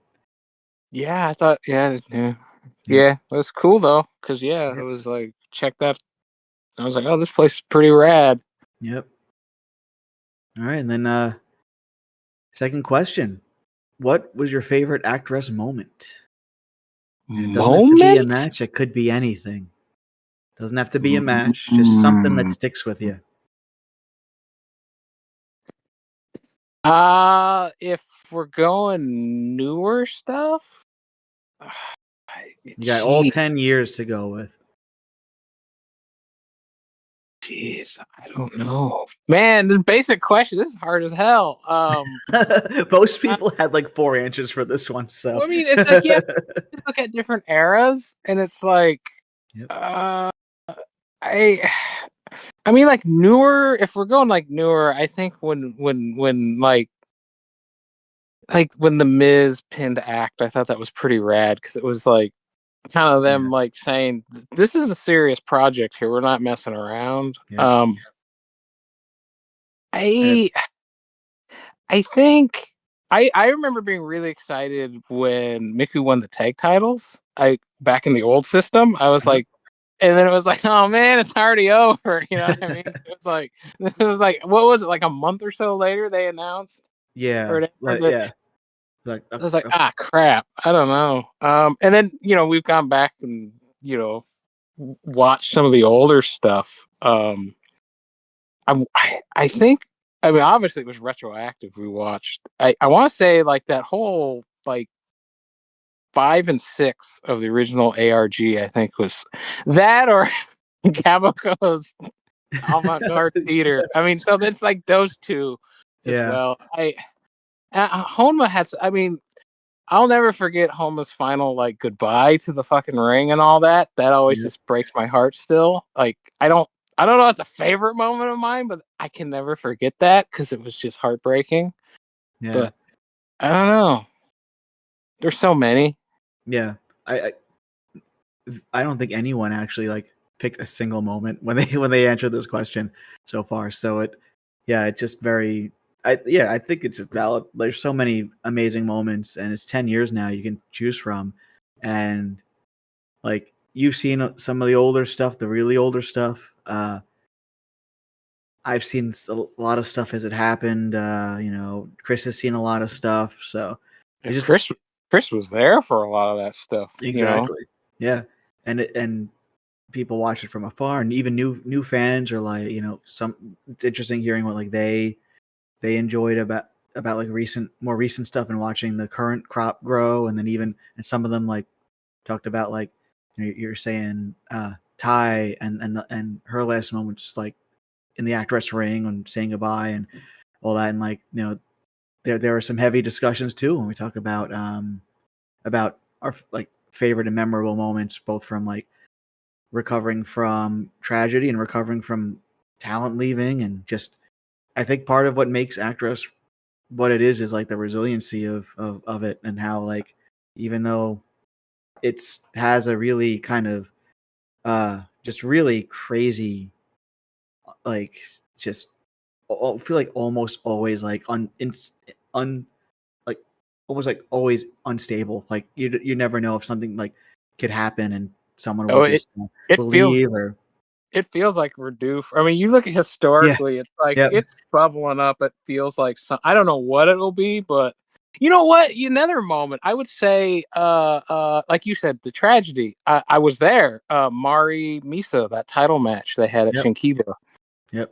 Misa going corner to corner, yelling Teppen every leap off the. I was like, holy, that was so emotional.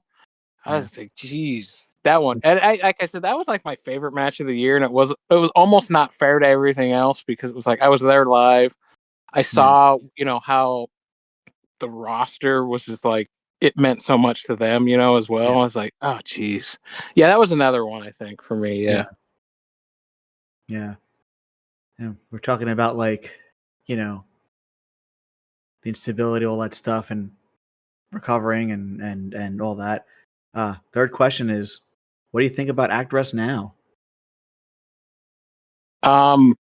Gee, that's a I think today, I think they are in a good place as far as the roster. I think it took them a while, after the Exodus, and it was like the initial Exodus, and then it was like trickling off of more people as the months went on. It was like, oh God, you know what I mean? You're just when like, will this stop? Yeah, it's like stop the bleeding, and it was like, and then I think, like Henri was like such a and Arisa as well.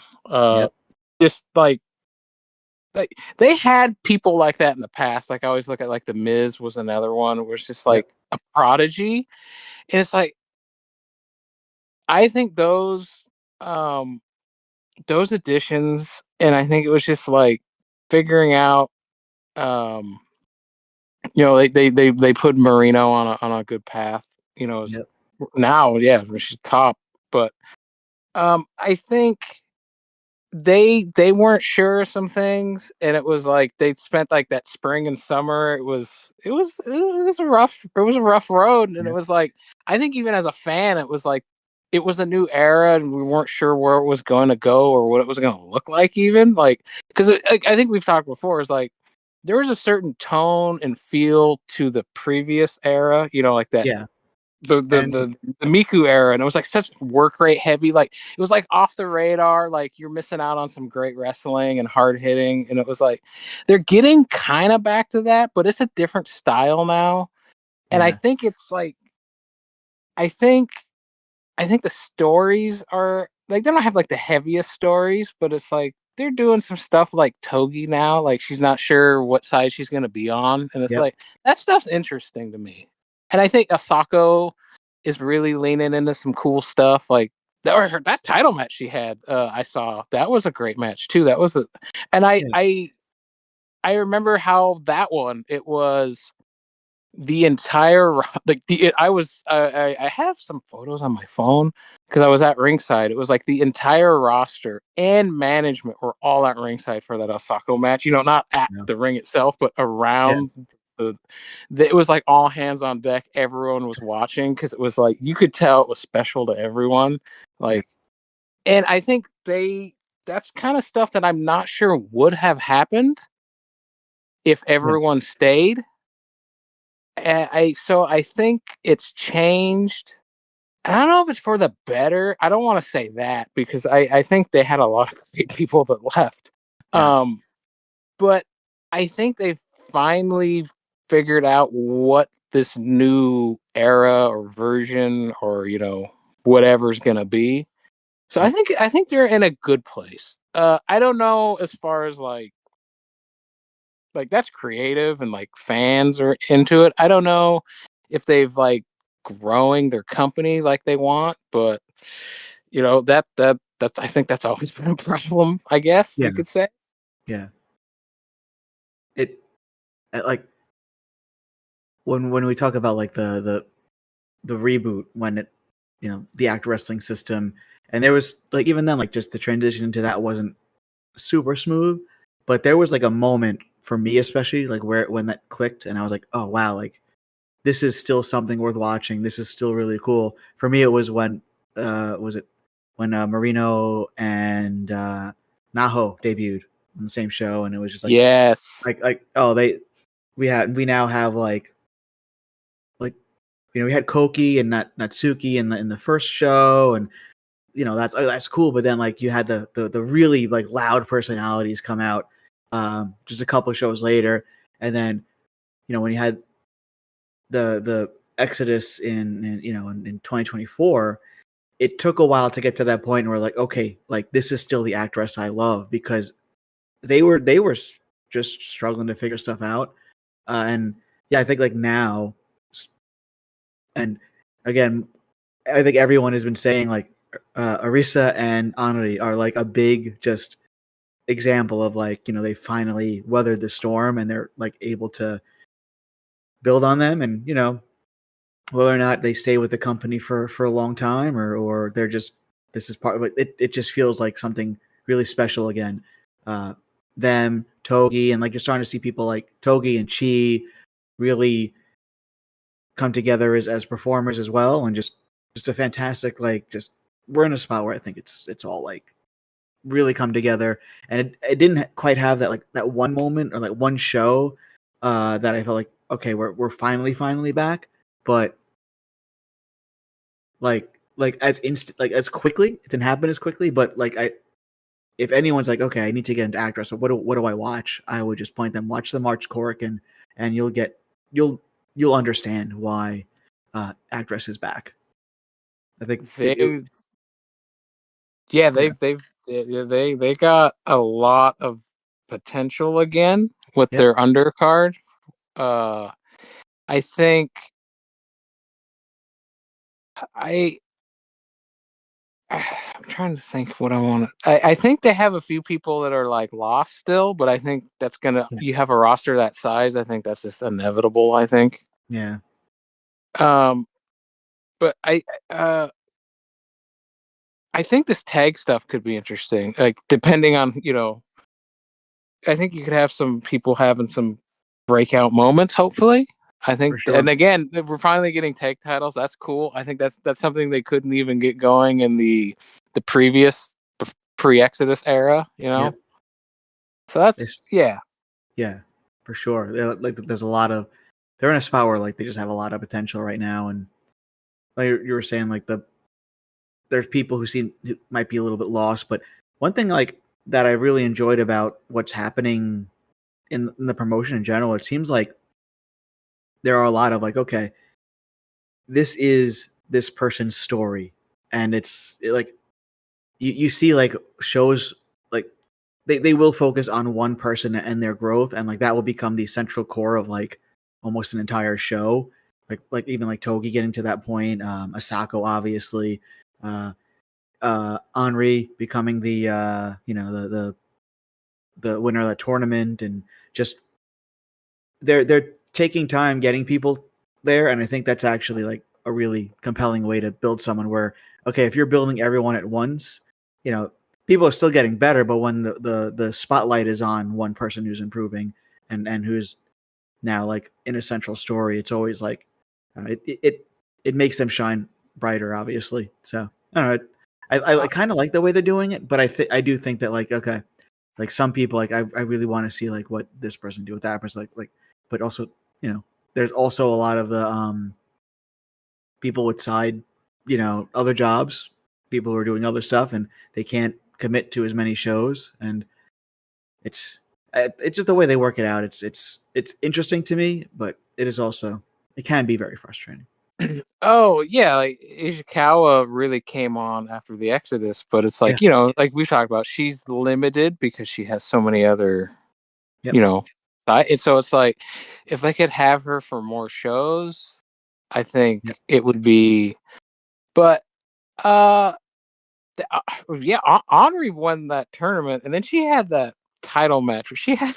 In a way, it's like she had no business being that great in a title match. Like, what was that? Like 7 matches in her freaking career. Yeah, they didn't even do that with Koki. They waited well over a year before they had her. In that title match at Cork in 2023, and it was like I think it was partly circumstance. And I just think she's so good. And it's like, I think the coaches, the veterans saw like, oh, she can handle this. It's fine. Yeah. Like it's just fun watching that. Like, and that almost being like the focal point of like a run of shows where like, okay, like right now we're in the middle of like the Togi story, and I'm a big Togi fan, and I'm like, these are amazing shows because she's become such a part of it. And then when she's not on the show, I'm like a little disappointed because like I want to see where it's gonna go. I think it is. No, I was just agreeing. I think it's a very compelling storyline. Like, what side does she choose? Like, she's torn. She's actually not a bad heel, which I wasn't sure she was gonna be. I was like, I don't know how this is gonna work. Like, she's actually pretty good at it. Yeah. Like, I don't know if you've ever talked to her, but she is a very like funny person, bit of a goofball. And she's funny. Yeah, she's great. Yep. She speaks pretty good English too. Yeah. Absolutely. Yep. Yeah. We were talking about bases and gear and stuff, so definitely someone to chat with if you're a music person, whoever is listening. But yeah, it was that's like there's and like like even watching Ishikawa like get there, and it's been I love that part of what's going on right now, because it's just you can actually like focus on a wrestler and like, oh wow, this like I'm watching this person become something like over the course of a few shows, and it's and now like you have a whole tag tournament, so we'll see like dynamics and stuff. So yeah, I'm with you. It's compelling stuff. Really digging what they're doing now. I think the which I don't think, if you think about like the previous era, they didn't have that many like storylines. I mean, they had like the storyline of somebody wanting to go for the title, but it was like they didn't have. It was just matches, which is fine, but they actually have. Yeah, you occasionally had like a wrestler say, "All right, I want to do like trials or something. I want to fight people like and just be way in over my head and see how far it can swim." That kind of a thing. Like Shimizu had that series, and and then you had debuts of people that that had some stuff, and then Colors always had like some continuity, but this is it all that like kind of come together in all those like ideas. And now it's like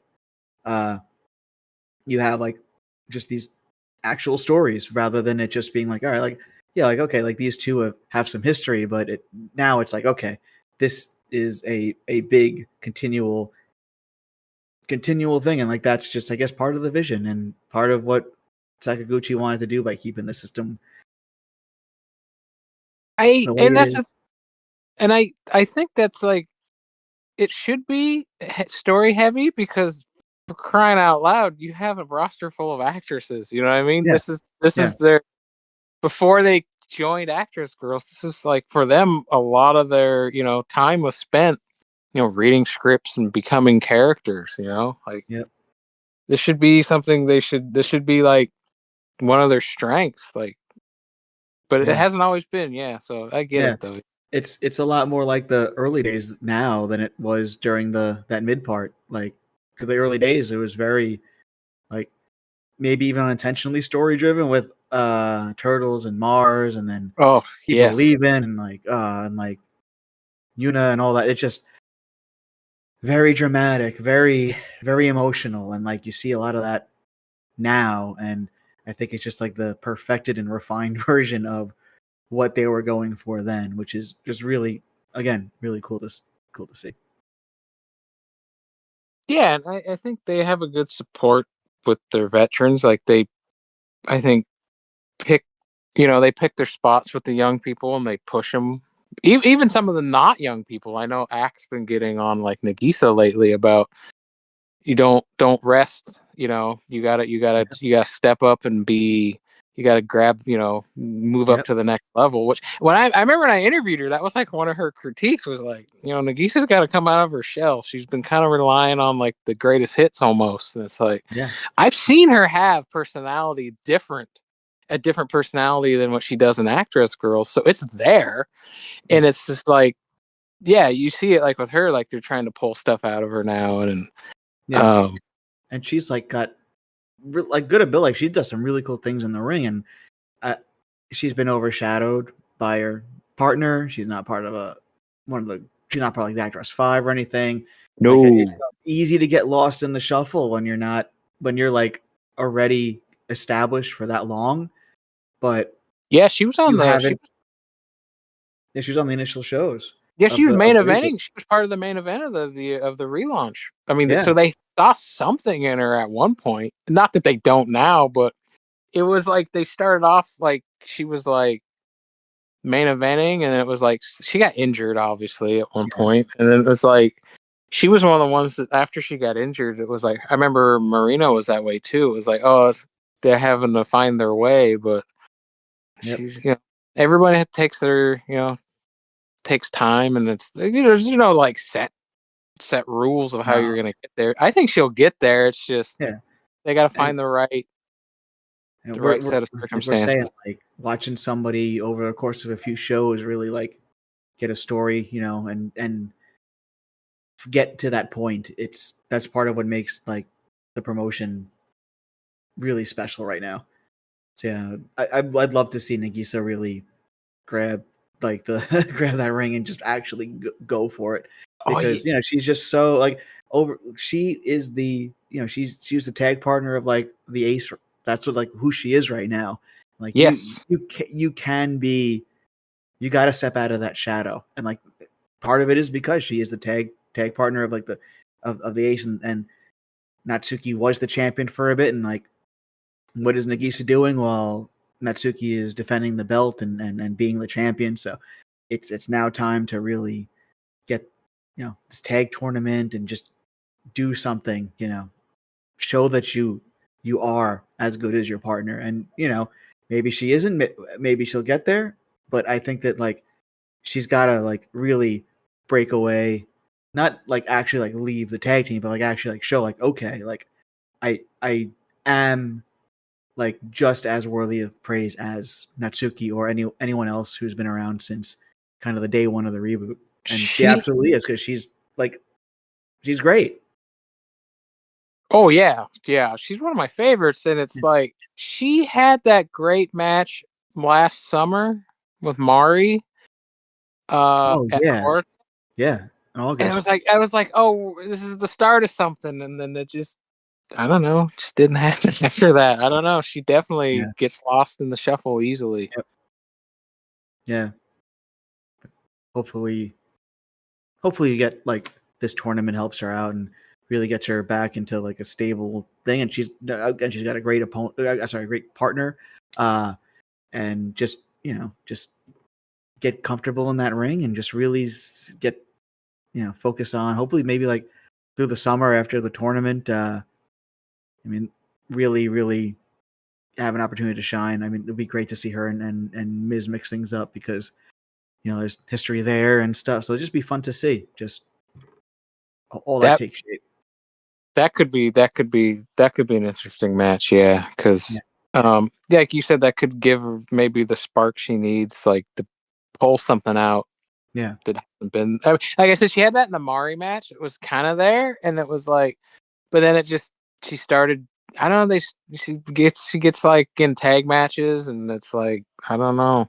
Yeah, it's hard to, like you said, it's hard when again, Natsuki was like such a great, like her staying was probably one of the saving graces for that company. You know what I mean? If she bolted too, man, that would have been even a rougher road. Like, because she was so important since last summer, essentially, really, where she into September or whatever forward. It was like, yeah. So that is a hard person to stand next to. Yeah, I get that. Yeah, and I'd love to see her just get out of that shadow. Just get out of that shadow and go for it. But yeah, well, we rambled about that too, and I've really enjoyed that conversation. I like Nagisa. I know you're a big fan. Definitely, always like to shout her out. I think this is the longest conversation about her that I've had in this episode so far with everyone. I'm not surprised, because I'm a huge fan. I'm a huge fan. I've always supported her. I covered her and stuff, and because I think it's there. It's not. It's like the potential's there, but it's sure, yeah, for sure. So I'm gonna thank you again for joining. So, no problem. Do you have anything else you want to chat about Actwres, or anything you want to promote? Anything going on? No, I don't. I mean, I'm interested in the tag tournament. I mean, I hope, like I said before, I hope some people have some breakout. Like this is like tournaments like this is like, you hope somebody has like that one match where it's like gets people talking, Yeah. So hopefully you get that with somebody. There's potential there, I think. Yep. Anything you want to promote that you got going on? I mean, I just write. I've kind of like pulled back on some of my wrestling writing lately, but I am still writing about Actwres girls. Every show usually. I'm looking forward to the Action Ring Girls show. I know you're going to be there. That's going to be, I think, a great show. I'm kind of jealous. I'd like to be there to see Yumi's final show. She's a good friend of mine, and she, like a lot of people, they move on and do other things. So. Yeah, who knows? She might pop up again somewhere. You never know.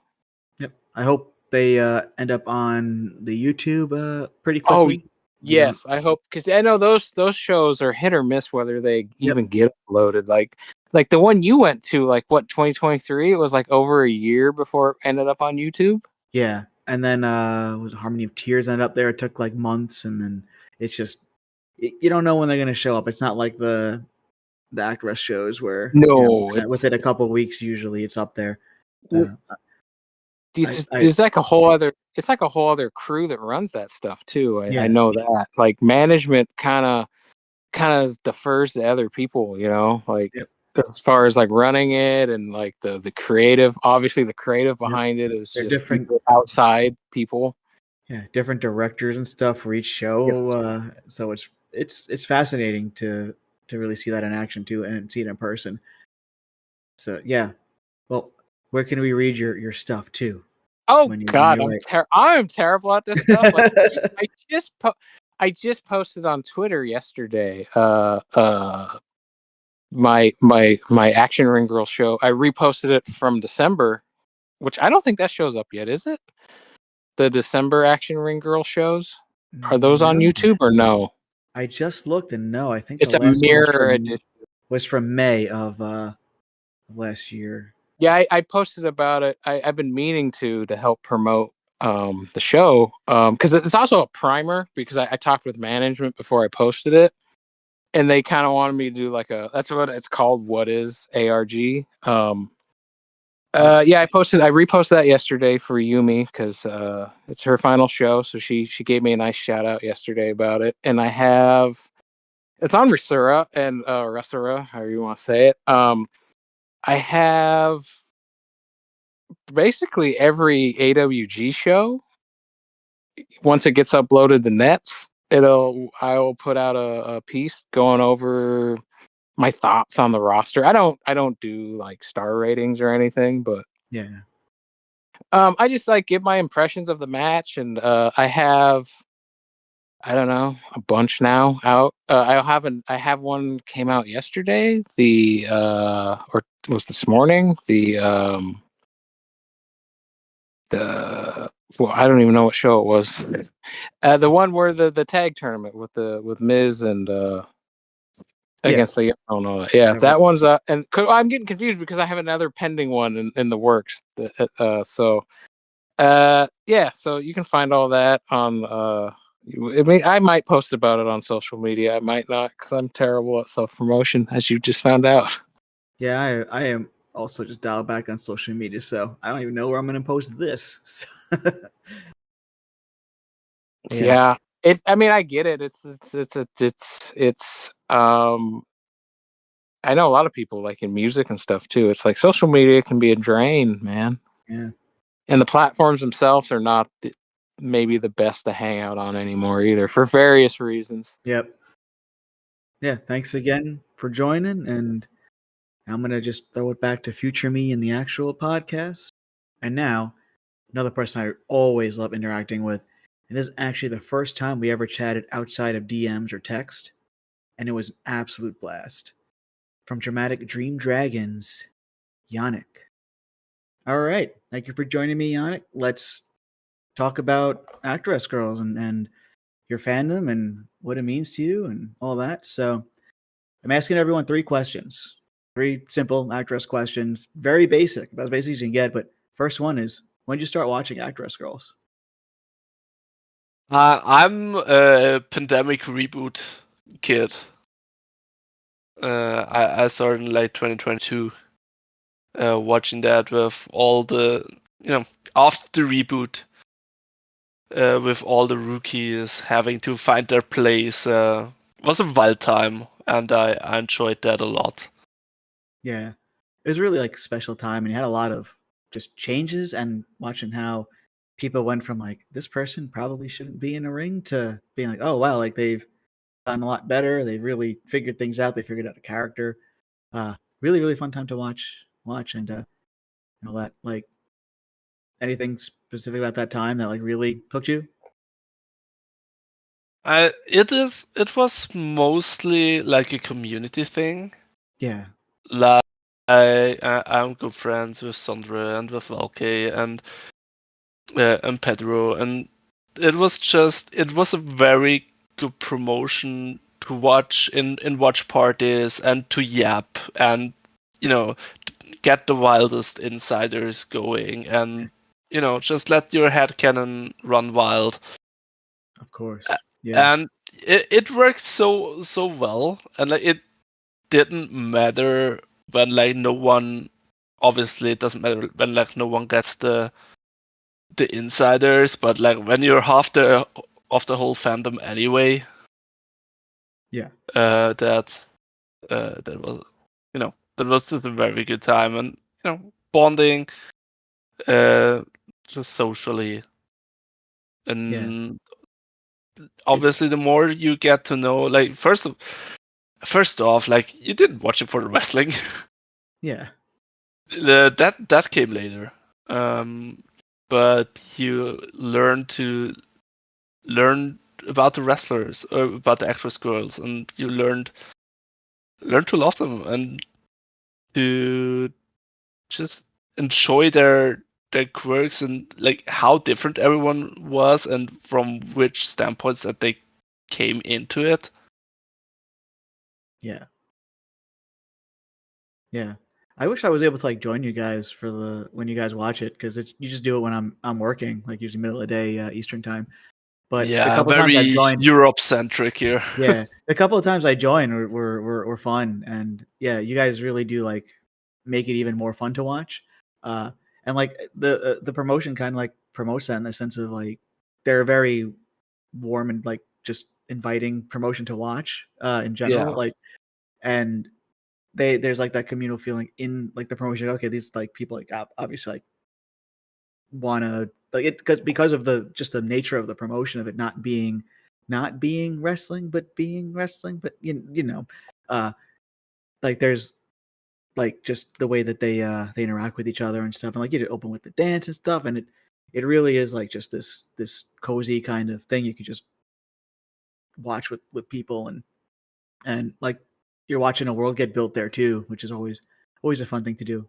So yeah, I definitely could like see that being a big appealing point. And then my second question, I know I had a kind of a half a question in there, but my second question for you is, what is your favorite Actwres moment? Favorite actress moment? Yeah. Is is probably a very personal one. I don't even know what the match was. It was in Shinkiba. It was the one show that I actually attended. And I had to catch one of Fuka's kids that had to run. Obviously, it was running Amazing. away, and like Fuka's just at to the left of me, and like he started running, and I just kind of went, took him back to her. And it's just like very familiar feeling at those shows. So that was nice, but it's probably not what you meant. No, that's exactly the kind of insight I want for this. I want like the weird, silly stuff, because that's like the kind of promotion it is. Right? You could be like, oh, my favorite moment was, Yuki against Saki. What everyone's going to say something, think of something like that. I think this, more like the personal stuff, and other people have said similar stuff. Like, it wasn't maybe the best match, but something that was special to me because of something finally clicked, something really that made me enjoy it more. So like I've been watching for a couple of years, but then this was the moment that, and like that story even feeds into like the communal aspect of the promotion where it does feel very like cozy and comfy, and to the fact where you're wrangling the promoters kids. So it's it's really kind of amazing that that's that kind of promotion exists even. So yeah, definitely that's definitely exactly the kind of thing I want to hear. So love that. Yeah, because otherwise I would have probably gone with a match that I just watched on tape. I watched it many times. Miko Auto versus Kanamik from Korakuen. Yep. That's what I was expecting to hear from you, but it is, and it also is one of my favorite, especially like the post reboot stuff. Yeah, it's just the one match that manifested Miku, or well, Kane, Yep. as my favorite wrestler. Yeah, like the years and months after is just like very focused on her, like from my side as a fan, and I can really pinpoint it. Okay, this is the match where that all came from. Hell yeah.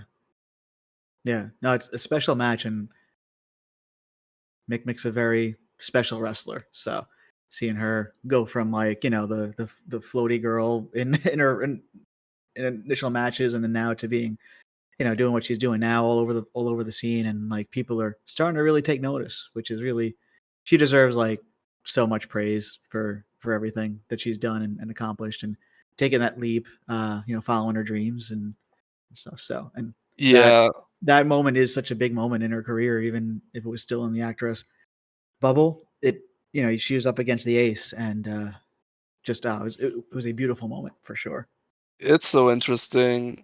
Like, first of all, it warms my heart just seeing like how all the other wrestlers love her, like especially like the veterans. Yeah.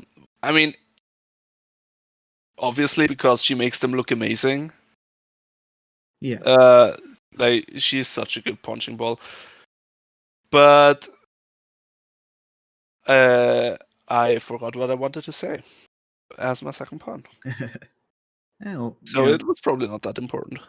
Yeah. Well, she's also like very good at just like making you think that maybe she'll accomplish something, like, up against these norms and stuff. And it's like just that determination and that like the she screams in the ring, like in a way that I feel like, a lot of wrestlers, like Joshi wrestlers, scream in the ring, but the way she does it, like she's on the rope, she's screaming, she's like, just like you feel that like fire, and it's like, I can conquer the fucking world if she can do it. Like if she can do that, I can conquer the world. I would kind of disagree, because with her, like, to me, it was never that I believed that she can do it, but that she knows she can't and still does it.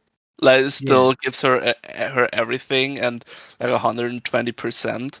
Yep, and it's like, especially in the Miku match, but like the Saori match from Seriosum was like very similar, even though like she is a totally different wrestler, and obviously Saori doesn't compare to Miku really. But like from what the match accomplished, like a year later, pretty much to like the week, is very similar, and like it's so interesting to hold them like next to each other, and it's just like, okay, you will lose. Everyone knows it. She knows it herself, but like she will try. Yeah. And one day, she will get that big moment. Yeah. Yeah, definitely. All right. Last question. What do you think about Actwres now? 2025? 2025. May 2025. Huh. I'm kind of torn because there are very good things going on right now. But I just, life is different too, so I cannot care the same anymore. And there are just some frustrations, with how the company is handling things, or how sometimes the wrestler are handling situations. I'm just like, man, I wish you would care more or put in a little bit more. Yeah. I think their biggest strength is still the youth game. Yep. Like Henri and the Risa are amazing. Personally, I love Chi a lot, and Togi is amazing too. Yep. So we will see. I miss the tournament. I miss the factions, the groups, a lot. And like it makes sense that they went like to just 2 factions, but it's hard to say it's just not the same, because it cannot be. It literally can't. Yeah. So yeah, there are definitely things that I very much look forward to, and then otherwise I would just wish that they would take a step. Yeah. I definitely think that there's just this the way that they have always done things. There's always been like that frustration for me. It's like they're imagine, but I think like March was like, it finally felt like they were doing something different. The March Korakuen, and from there it's they're doing the tag tournament. Act Game, I don't know. I still don't exactly know what Act Game is like really, but it's just like, and it's something like they're finally doing something a little bit different, but I feel like it's just, you see like some of the others are still doing point match tags for like the first show, and like it just there's again that frustration. You're hitting that ceiling that like it's just there for no reason. I feel like that every time they feel like they're gonna do something to elevate the promotion to another level, they find a way to just dial it back, and it's just like, oh, you guys got so close again. And like you see Saudi Ano and Natsupoi running the Actwres Girls Anniversary show under the Stardom banner. Like it's just like you It guys hurts. could have been running your own anniversary show at Ota Ward if you just didn't make such consistently weird decisions. And you know, and like so much like frustration. I think they're in a good place considering where they were a year ago today. But you know, they still have the same leadership and the same people involved, you know, minus Fuka. And it's just, you know, it's the same thing over and over again. But I don't know. I like I said, they're again agreeing with you on like the youth or like the newer wrestlers, the newer performers there. Even Rio's like doing some cool stuff and got I the love Rio. strength and stuff. Yeah, like there's so much good there that I'm always willing to deal with the weirdness and the quirkiness of the promotion, and sometimes the quirkiness makes it fun and they can do weirder things, and then sometimes it's just like, all right, I've had enough of like some, you know, what was it, the Rico Lee and stuff. Like I had enough of that. Let's just go on and do get her in the ring and do what she does now. And she's got a match with Sakura for the belt on the first coming up. So yeah. I'm looking forward to that. So It's just like also like knowing how good they are, like having seen like all of their matches for like a good portion of them. It's just like, man, Naru, can you please just leave? Go somewhere where you're appreciated, because Naru's amazing.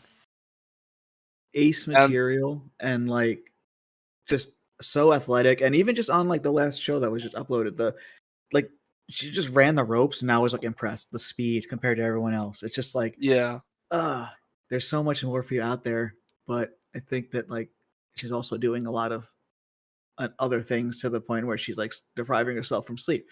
So it's just you know, I think that's also part of the Actwres thing is like they can't only do Actwres, and that's why people left, and it's why there are frustrations, and that why they're so totally it is it's all the system's the problem, and the people are never the problem. One thing that obviously is different for your experience than mine, as I started watching, you know, in 2022, as everything was new and like almost all of the wrestlers were total rookies.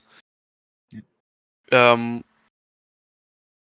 just like I'm looking at some wrestlers that just I wish made the step, because it's just like nothing has changed for you and you're not focused or really trying to, and then you get like a sleepwalking act, or you know, Ayano Nene, you know, doing like some kind of Beast Rebellion reunion for some kind of reason, but like it leads to nowhere. And like I'm a big Ayano fan. I wish something big would, you know, be on the horizon, but with Actwres you can never tell. Ayano's like just always been a favorite of mine, and when she had the title match, I was like, okay, she's like, and like she was having some great matches leading up to it. I'm like, okay, she's finally gonna show people why like she's great. And then like I wouldn't say she's regressed, but she's kind of become going through the motions now, and just like since then it's just been like, all right, everything's been formulaic and whatever. And it got a little bit interesting when she was yelling at Hinata about stuff, and but like it never that, you know, Hinata's not on many shows, you know, for reasons. So it's it does feel like things start and stop and can end on out of nowhere. People have multiple different personalities on the shows, and like that's interesting. But then you have like Kyoka, who is like just the most frustrating person I think in the promotion, maybe. And it's like start stop. Like, okay, she's got some momentum here. Oh, now the eyes. Now she's like fighting Maru. No, she's with Maru. No, she's fighting Maru again. Oh, now she's fighting Miyuki Takase for some reason. Oh, gonna have multiple matches with Takase. I don't know what's going. Like it's and like just the lack of focus. Oh, and then also teaming with Ishikawa, and it's just like there's no stability there. Yeah. And like the matches kind of suffer from it. And like even if because she's like a mid carder in and like when it comes to like if you rank them by talent, she'd be like in the middle of the pack really. Because I don't know if she's like she just needs to just smooth some things out a bit. But she makes mistakes in the ring. But usually like she's capable enough. But like when you elevate her to the top of the card, it's like she just crumbles because you have no investment in her because you don't even know which version of Kyoka you're going to see. And that's why I like her with the tag with Ishikawa. But then Ishikawa is also out a lot because of her job at theater person. So, and Ishikawa is amazing as at the wrestling, and she just outshines Kyoka like 80% of the time. Yeah, and that's another thing with Kyoka. It's like you compare her to her teammate, like, and I want Kyoka to. Like Kyoka's great when she is like in the team with Ishikawa, and that's like her best role at the moment. But Ishikawa should be fighting, Sakura for that belt, that kind of a thing. It should be singles matches for her because she's shown she can handle that kind of stuff. But like, it's you're finding that sweet spot and like where you want these two to be from Sakaguchi's point of view, and just we're all along for the ride, I guess. When at the whims of those in charge. But like and frustrating. Joke is just frustrating. But we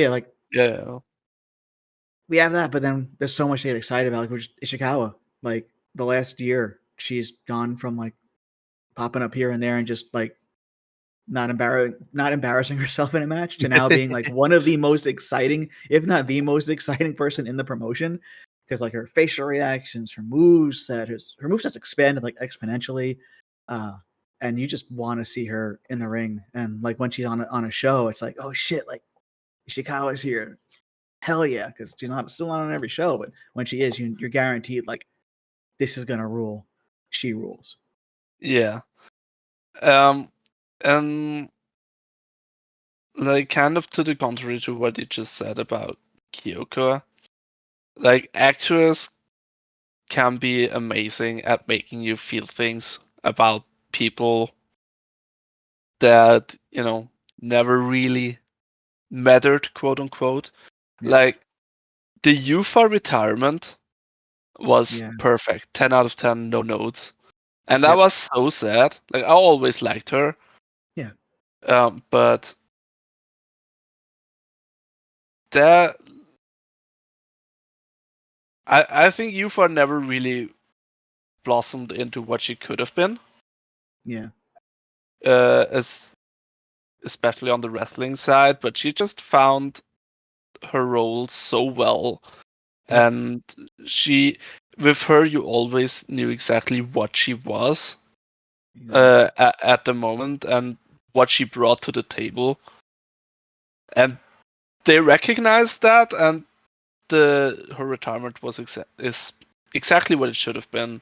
And this was the retirement for Yufa and Yufa alone, and you can't do it for like any other like this. Yeah. And that's also like it's a big strength for Actwres, I think. Yeah. And I've been like a big advocate like that. She is one of the main reasons why like they were able to kind of keep things interesting after the split of killers and stuff, because I know Velkej and whatnot like were like this is not hidden for me, but Yufa was like a big thing that kind of tied it together for everyone. We're like, okay, her becoming the heel and like kind of like the chaos leader of the faction. Well, he had a whole bunch of different people like leading the faction, but I felt like she was the reason like why it all kind of made sense in the end, where she'd be out there like the Corkin show in August, where she was out there for 2 matches and she was like directing traffic for the killers for one of them, and it was she tied all that together and like just perfect in that role. And you hope that other like you see other people get the kind of stability over time, and she did it really really fast, which is really cool. And like it was the same day that Hikaru Shimizu retired, and like just like those 2 retirements, man.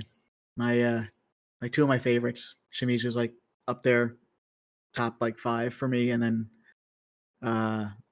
Yufa just like again, I like the glue that made things work when things were starting to fall apart or things were already falling apart, and he just trying to piece things back together. So, and like, yeah, definitely like for someone who didn't even have like that many in-ring matches and was like almost in a backseat role a lot of the matches she was in, especially like after she returned from like being out for a bit.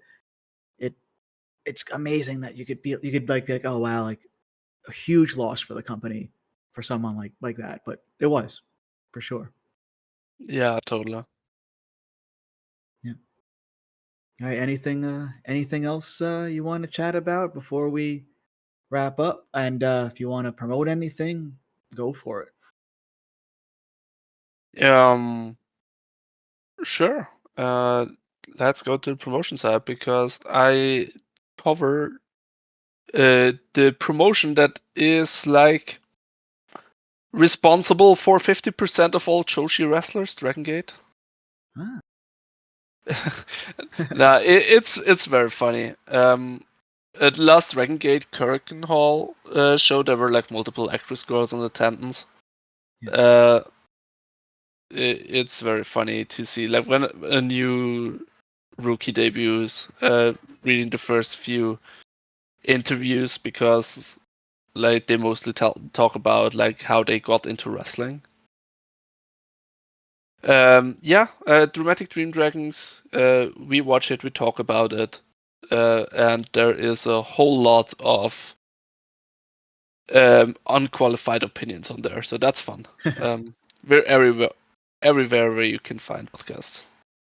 Heck yeah. Well, it was great chatting with you, and thanks for having me. We're gonna send it back to I guess myself and Chris from the future or a few days ago. I don't know. We'll see.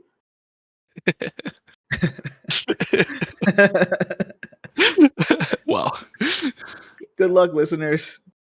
And now, one of Chris and mine's greatest enemies, but also seriously one of the reasons I even started this pod, someone who pushed me to make it and continues to be encouraging in all of my AWG related projects. From this pod, to informational and historical content, seriously one of my favorite people to chat with, even though I don't want to admit it, Velkej from Actwres Stage. Velkej, thank you for joining. Hi, join in. Yeah, big anniversary, 10 years, a lot of history, a lot of cool things have happened, a lot of weird things, a lot of stupid things and silly things. Yeah. So we're just diving into the history here and personal history with the promotion. So when did you start watching? Okay.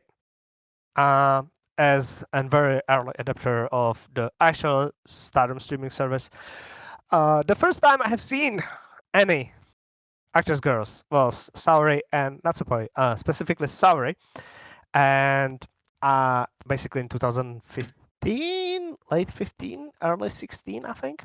Yep. I think that was before she did her trial series in Stardom as well, because of course she did.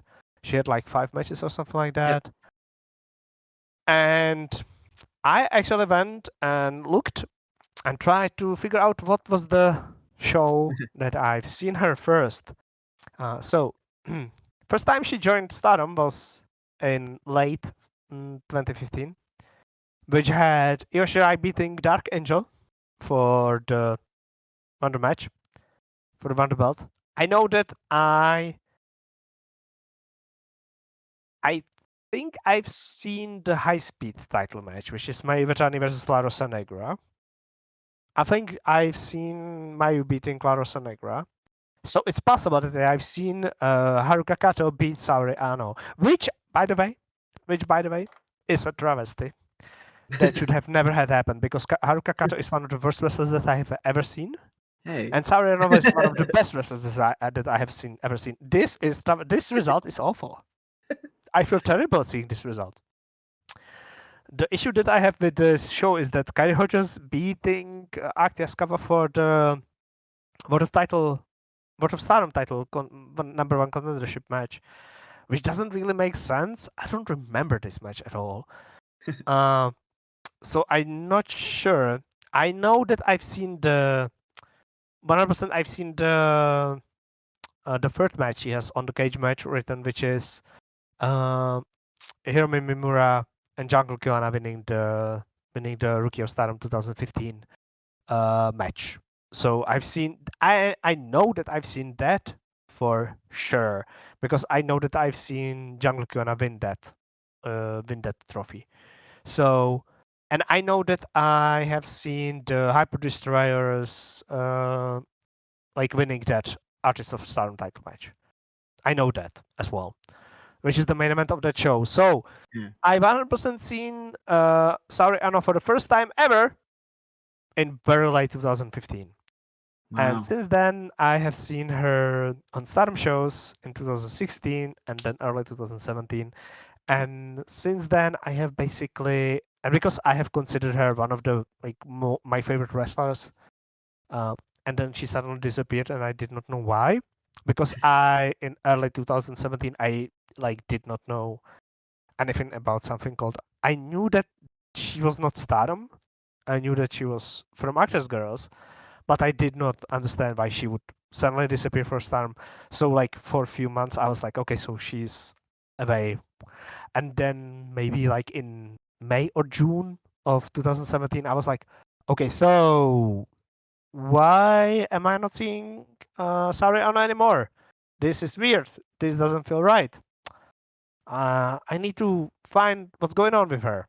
And I went and I started watching her elsewhere, specifically in Ice Ribbon, because Ice Ribbon was accessible to me back then. Oh, that would mean only the Ribbon Mania. So basically, I think I've recovered her at Ribbon Mania. Then I was following her in Ice Ribbon. Yeah, I think that's what happened. And in 2018, that was the first time that I've subscribed to service. I think because that's the first time it was accessible, right? Well, Nets wasn't accessible until 2020, but they were starting to put stuff up on Nico. 18, 19. Yeah. So things started popping up in the the DVDs and stuff. So it became more accessible, but it was still very hard. But yeah, that was the way to see Ano, especially overseas. Just see her elsewhere instead of actually in Actwres. Yeah. And because I was watching the Ice Ribbon, I was watching all the Ice Ribbon uploads from Real Hero. I was watching all the Senjo uploads from Real Hero. I was watching all the Seedling uploads from Real Hero. I don't think Miyuki Takase was 2018 champion in Seedling, I think so. The tag title champion with Himeka. Would have made sense, right? I'm trying to remember the actual timeline of that. Okay, so it's no, it's 2019. It's 2019. It's April of 2019, but they were in Seedling before that, both of them. So I've seen I knew that I've seen Ano in Ice Ribbon in 2018.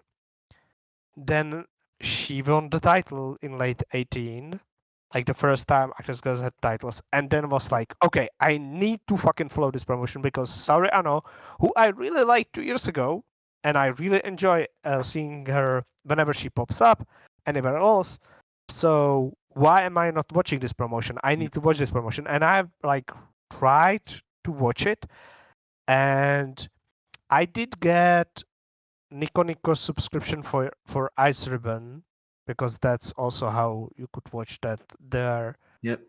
And that's how I also got something for Actors Girls, but I don't remember how it worked in or if I even got it.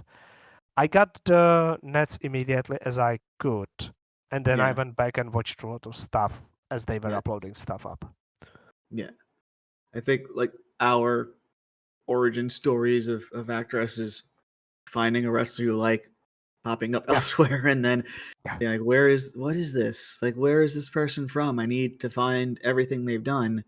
And then you realize, okay, there's like a wall between me and like the actual promotion. Yes. Until Nets really came out. But yeah, they're like, I think a lot of the stuff I think that was even before Nico even took foreign credit cards. So I don't even know if it's just American credit cards it didn't take. No, And I just couldn't. You had to like do like walk around where you had to somewhere buy Nico Nico points and then use Nico Nico points from elsewhere, upload them to your account. So like I found a website that took PayPal for Nico Nico points, which basically was probably someone in Japan buying lots of Nico Nico points and selling them with like selling them up for dollars through PayPal, and then people were like using those, getting the codes from probably some coupons or something like that. Because I would have bet you that that person like bought on bulk like some coupons for Nico Nico points and was selling them like online as a code. Like they were like scratching off the code on a physical card or coupon and then sending people codes like to their email. Yeah.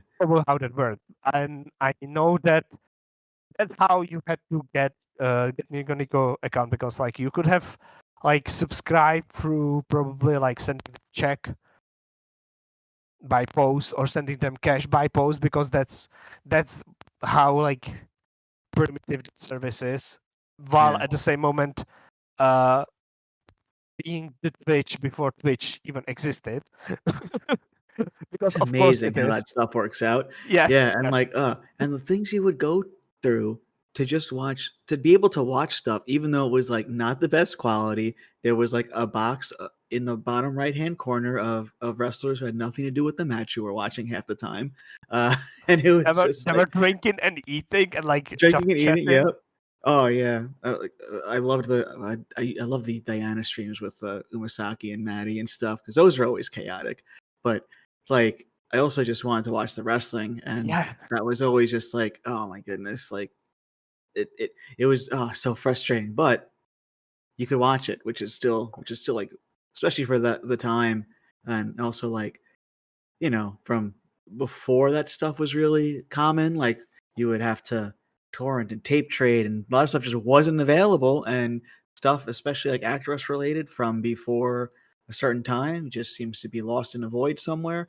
So I'm very thankful even for those crazy like Nico days where I would just scrap up and whatever you could get your hands on at the time was even if it did like have Momokogo and Rico Kawahata in the corner rambling about something, it was still you're still watching a show that you cared about. So it was Momokogo getting splashed with ketchup. Momokogo getting splashed by ketchup, all-timer moment. Momo City, let's go. Incredible blade job over there by the Momokogo. It's like the thing is, I said that I found Sauriano, then I lost Sauriano, and then I was unable to watch Sauriano. I did not feel that for Natsupoi. I will never feel that for Natsupoi, which is funny, but okay. I have born in my heart for the Poi Man with with not Io Shirai and not Mai Iwatani. I think that match was that or something like that. Probably Io Shirai was involved somewhere in that. Io Tika, if I'm not mistaken. And the thing about that is, as I said, I found Sauriano, and I was like, okay, so she's no longer here. I cannot watch her in Actwres because I cannot watch that. Oh, she's on Ribbon Mania. Oh, I remember this woman. She was really cool. Oh, she's even better now. Great. Sauriano on Ice Mania. That's great. I want to watch her. So let's hope she's going to stay in Ice. She stayed in Ice for a little while. Then she left again. And I'm like, oh no, why are you doing this to me? Why? And then it was Miyuki Takase and Himeka and Kakeru. Kakeru in Seedling in the high speed division. She's still there. Mr. Under the Actwres. mask. Being annoying to me right now because I feel like she has kept herself. She has put a ceiling upon herself. I think she could have maybe done more than stay in the same place for the last 5 years. I think that's a waste, but whatever. I'm talking about Kakeru because I was one of the people who always said that Kakeru and Kaho are one of the best. Oh yeah. Best on the scene. Amazing personalities. Yes. And very good at what they do. Yeah, but I think because I have seen that same slot for them for last 7 years now. Yeah. It's okay, so maybe try something different. Maybe.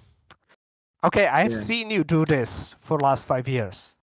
Move on, move up, do something different. It's what I have. We will possibly talk about the lifespan of Actwres Girls Wrestler. Because I am not one of the people who wants wrestlers to stay in one promotion forever. But I think it's bad, it's wrong. Yeah. Which is why, for example, we're recording on the 26th of May, which is just before the 10th anniversary of the promotion we are talking about right now. But Mai Iwatani has left. She has been there for 14 years, and I think it was time to leave. It could have been time to leave last year, but I understand because the movie had to come out, so they had to wait. And then she was on the biggest show in Stardom history in last 20 years in Joshi, the biggest women's show in Japan in last 20, maybe 25 years or something like that. Since latest Gear shows, or probably as big as that. And she left, and now I'm like, okay, that's fine. That's fine. She has done everything she can in Stardom. What could have she done there? Repeat what she has already done? Or try to do something different? And this is the same I have with Kakeru in Seedling, for example. Because whenever I've seen Let's Get a D in 2019 from the Samurai TV, she was there in the high speed division. It has been 7 years, and she's still there in high speed division. Yeah. And it's and has she ever gotten a Seedling world title shot? What world title shot has she gotten outside of Actwres? Has she even gotten world title shot in Actwres? I don't think so. I think part of tournaments and became tag champ, but not. Yeah. Yeah. So, did she get the Diana title match? I think she was in the title matches in Diana. I think so.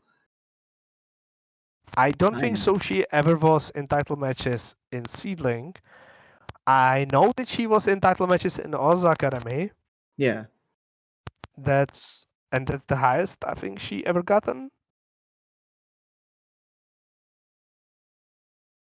The point is, there's a lifespan. Yeah. There's a lifespan for a wrestler. Life cycle, basically. What they can do, I enjoy. I don't enjoy someone being in one spot for too long. Same. The people I enjoy being are people who. Oh, your microphone is Yes, I know. exploding I'm again. sorry. Sorry. I'm I just want sorry. to. When you like pause for a little bit, it like fixes itself. So I'll just Yeah, it's. throw it out, and I'll edit it. I'm fine with that. I don't understand what's going on with the microphone, Yeah. and that's the issue that It I said. happens. I told you that I know that the microphone fucking sucks, Yeah. and I'm just gonna Okay, let you so- because it would be like I couldn't. I'd just have to edit it, so I just have to be like, yeah. hold on, and then So, now it's fine. The thing about that is, I think that whenever you feel like it's time for a wrestler to move on, they need to move on. Otherwise, they will like kind of lose you as a fan. Because, for example, Kakeru lost me as a fan. Yeah. I really cared about her in 2020 and 2021. Really cared about her, and now I don't really care about her anymore. I'm like, okay, she's fine. She's basically Yoneyama. I don't really care about Yoneyama. Yoneyama is really good as a wrestler, but do I care what Fukigen does in Stardom? No. She's a clown. She does clown spots, and people Yeah. boo her opponents because she's awesome. But whatever. I'm not that invested into her. I'm not invested in Kakeru. I'm still invested in other wrestlers. By the way, I'm not invested in Miyuki Takase because I think she has done the same thing as Kakeru, but on slightly higher level. Hey, I'm gonna justify everything you're just saying by saying that Kakeru had a title match against Miyuki Takase in Osaka in 2020, and we both like let that slip our minds. So I think it just proves our point that like time passes, and if someone just kind of gets stuck, you start, losing that connection, and sometimes you let those kinds of things slip your mind, and the person's not you lose that connection and that what made you enjoy them. So yeah, I just wanted, because we were asking about the title match, if she had a title shot and it was in Osaka. So But Osaka, those are really non-canon. Exactly. I'm thinking like a Korakuen or something, but it wasn't. Yeah. Especially in 2020 during that system. Yeah. Oh, so basically it was just before. So it was when the current generation was already in training, but before Sakaguchi decided that they will close down the borders. Just a few months before, yeah. Yeah. Okay. Yep. So did Saki already know about that? That they are closing? I don't. At that point, or do you mean the Korakuen where she won the belt? No. At that point, when I don't think Kakeru so. was changing. I don't think so. That's interesting. Because we're looking at October. Yeah, that's true. And then they, the big tone shift was about like April. Yeah. And that was when they had the Korakuen and when Saki won the belt. So I don't think that she knew yet. Probably about like the 6 months before that. So maybe a few months before Saki knew. I'm pretty sure Sakaguchi had it in his mind, and that was the plan. And maybe he told some people, but I think that maybe it was still an idea in its infancy. So yeah. I was talking about careers and such. I think Himeka had basically the best, the run. Those 5 years were awesome. Yeah. She started great. She had great middle. She had really great last few months. Yeah. And then she retired on really high note as well. And it's okay, so this is awesome. Also very short. Yeah. Very short for me. It's okay, this is an extreme example of that. It's the perfect career, perfect lifespan of the actress wrestler. But at the same time, it was okay, that was really short. That's not, I don't want to say it's not worth it, because that's not true. Because it was really worth it for me, because I really enjoyed her. Basically, I've enjoyed her since her debut, because I think she debuted, and I was able to see that. That was the Miku match. and I think I was able to see that. I don't know if I was able to watch it back, like when the Nets came out, Yeah. or if I was able to watch it on some. Wasn't that on like? Didn't someone rip that show maybe on Probably DVD or it something was like it that? was one of I think the first DVDs that you can like easily buy chronologically. Yeah, I think I was able to watch it. Like I pirated it or something Yeah. like that. I think I torrented it because like I don't buy. I don't want to pay like the postage Yeah. thing and It adds like $50 to everything you order.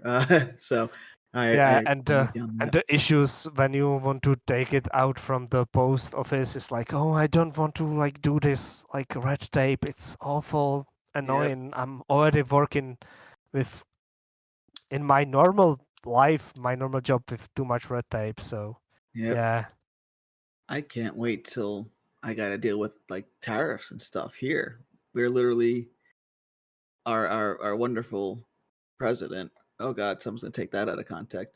Really decided he was gonna instill tariffs on media not produced in America. I don't know exactly what that means, but that's fun.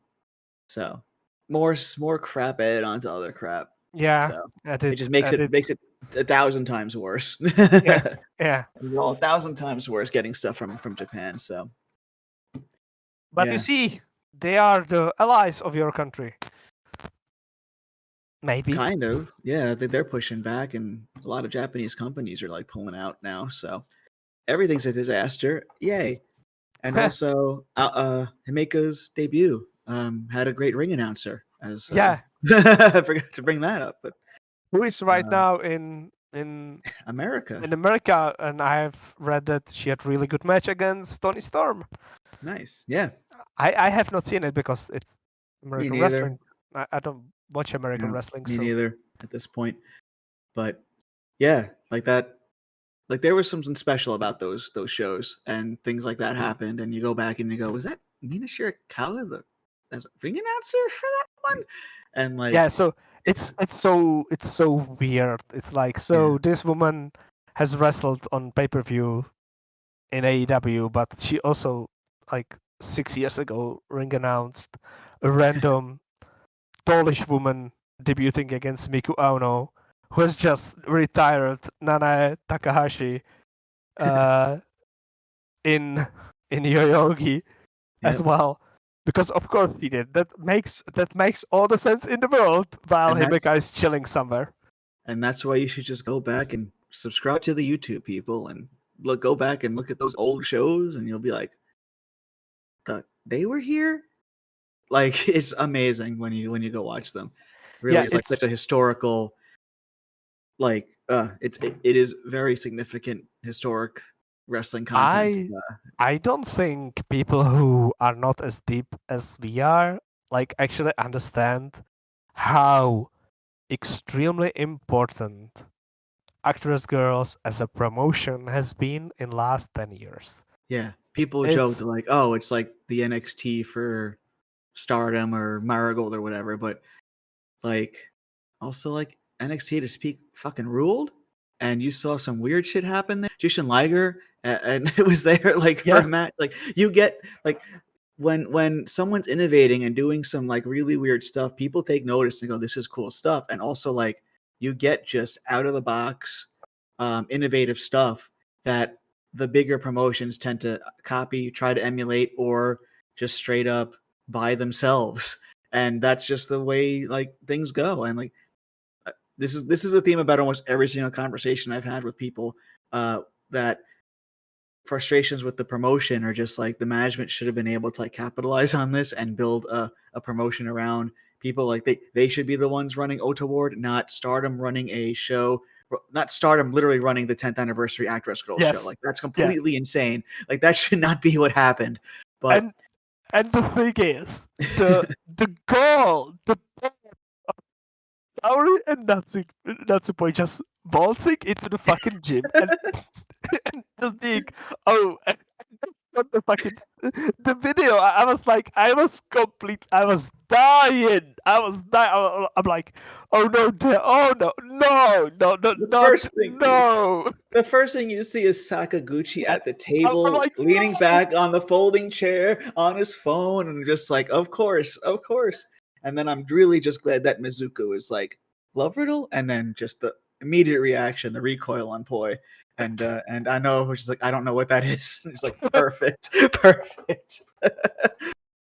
It's like, and I mean, we were joking before that video came out that this is actually the 10th anniversary of the promotion, and it is with Yep.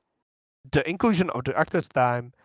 It really is. The upcoming show is the 10th anniversary of the most influential one of, I don't know, like Stardom is probably the most influential. I think that's fair to say, because it spawned another promotion. It Yes. has sent multiple people to USA.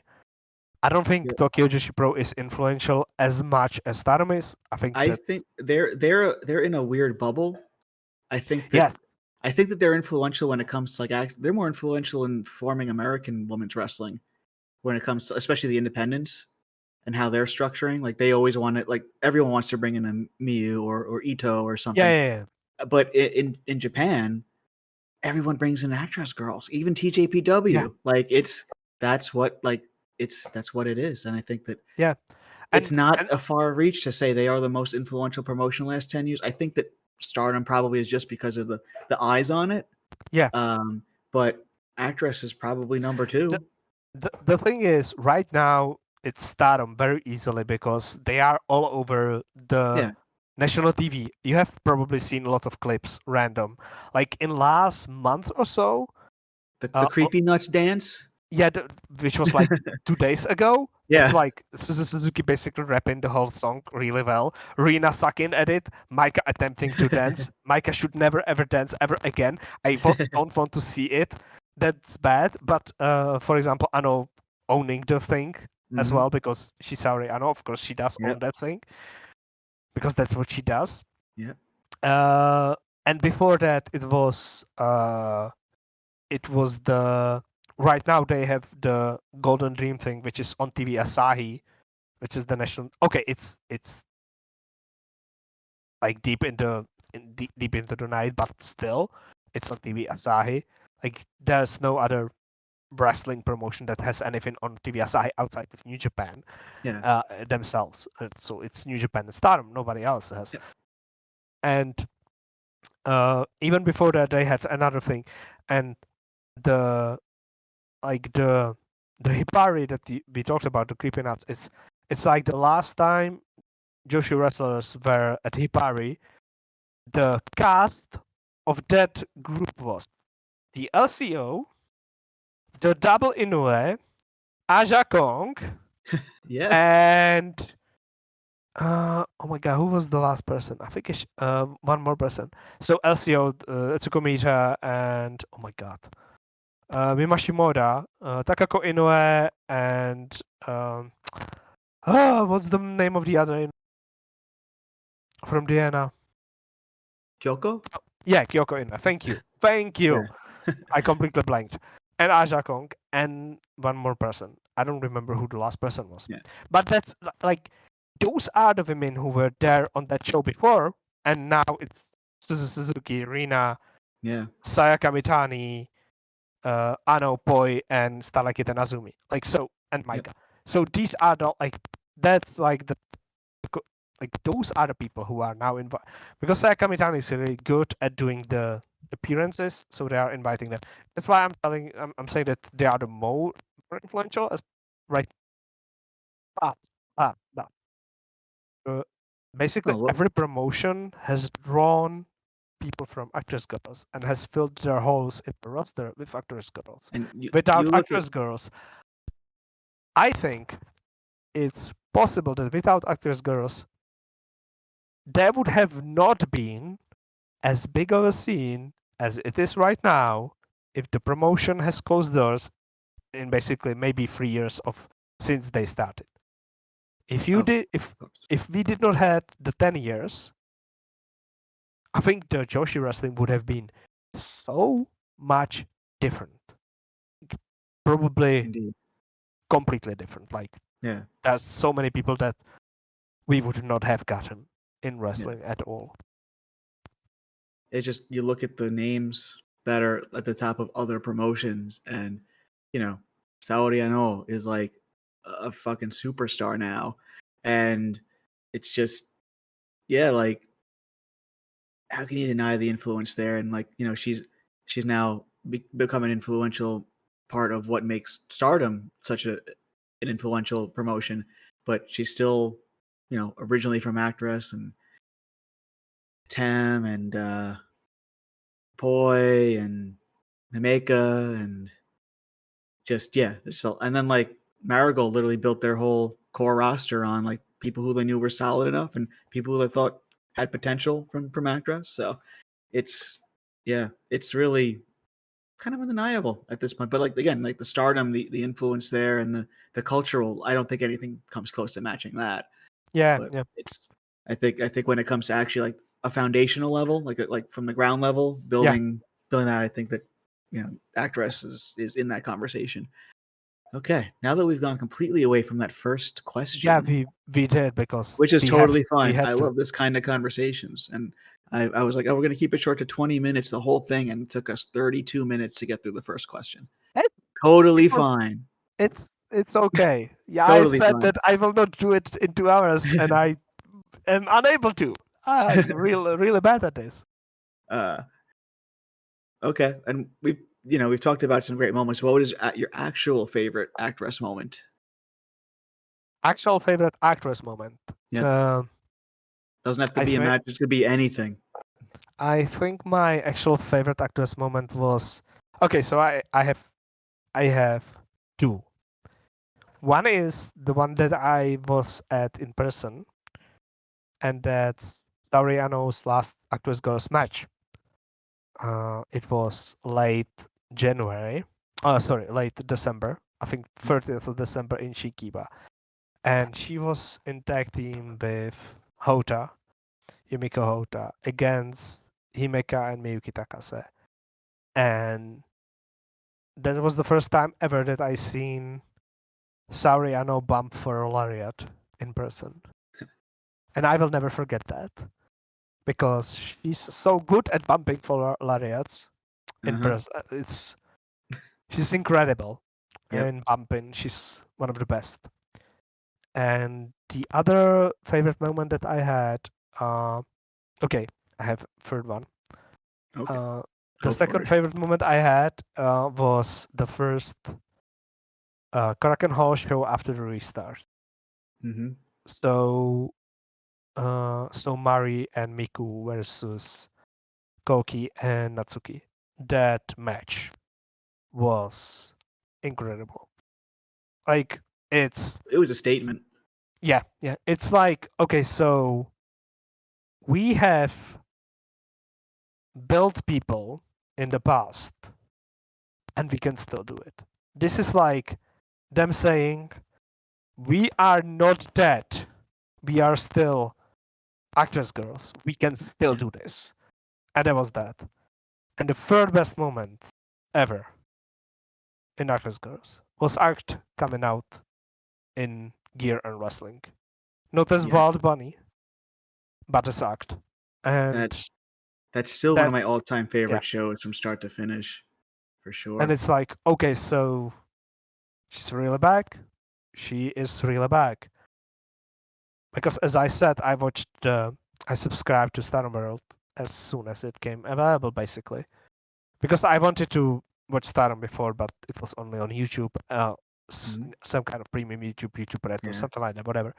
But that's a service. I could not pay for that service in my country because it was not available in my country. It was available only in USA and other countries, but not in my country, because, again, as I said before, we were kind of the rest of the world.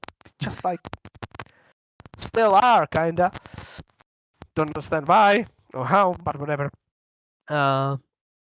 But so when I was able to, I did. And like, one of the things was that Stardom for some reason uploaded a lot of not a lot, but some behind the scene footage, behind the scenes stuff, and one of the things was uploaded was Stardom in America, which basically followed around a lot of Chris and Act, and then Mayu, Io, and Kairi. But like the Chris and Act part of the thing was, I enjoyed it, and it was during the time when it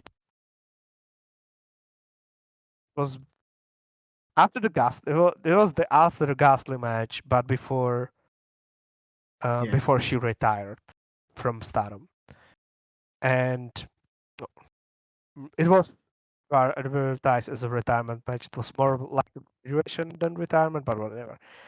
And like I was like, okay, so this is Act, and I really like her.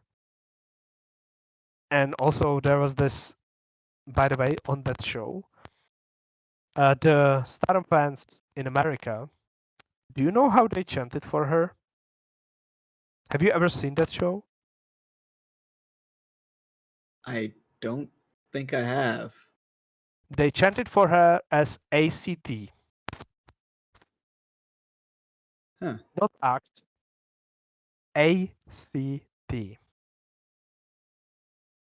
she was written in caps. And they have never heard her name pronounced. They only read the name. Wow. So they assumed her name is ACT.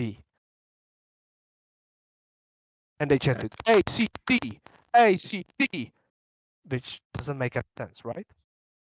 I mean, it kind of does, but the translation of her name and also like the romaji of the English translation or the English pronunciation of Akuto has been a stumbling block for some people too. That I absolutely like can get the confusion. And also like me, I'm trying to push back on people continually calling her Akiyasakawa. Yeah, I know. That's I still do that. Yeah, I know. Yeah, which is fine. I just want people like I know that you know that she's known as Akuto or ACT, all caps. About her, I still in my head she's still Akiyasakawa because that's how I knew her. Yeah. That's how I met her, and it's real difficult for me to change the name.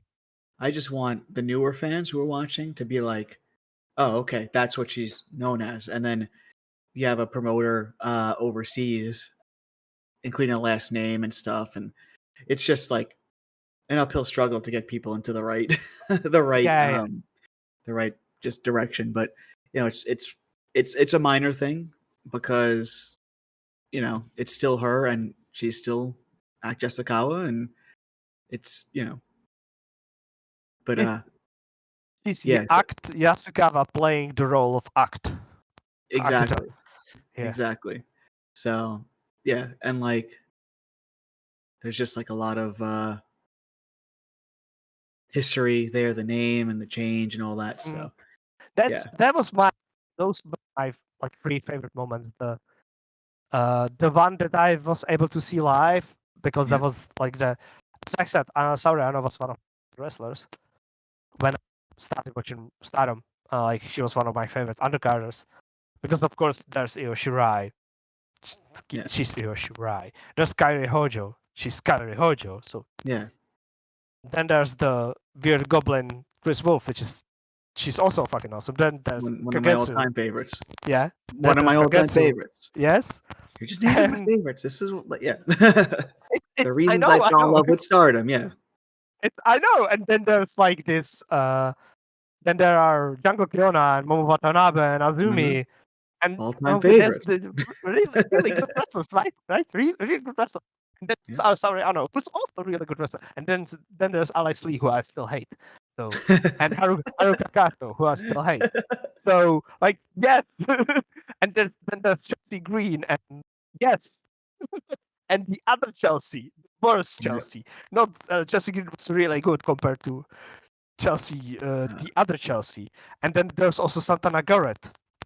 Yes, she's also there. Yeah. No, awful Saturn. Yeah. This is why that insane drawing of the Joshi promotions, how they've shifted over time that I've created is actually accurate. with with all that stuff.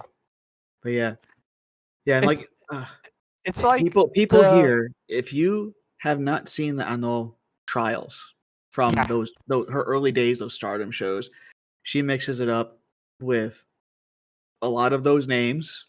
That one tag match that they had was incredible.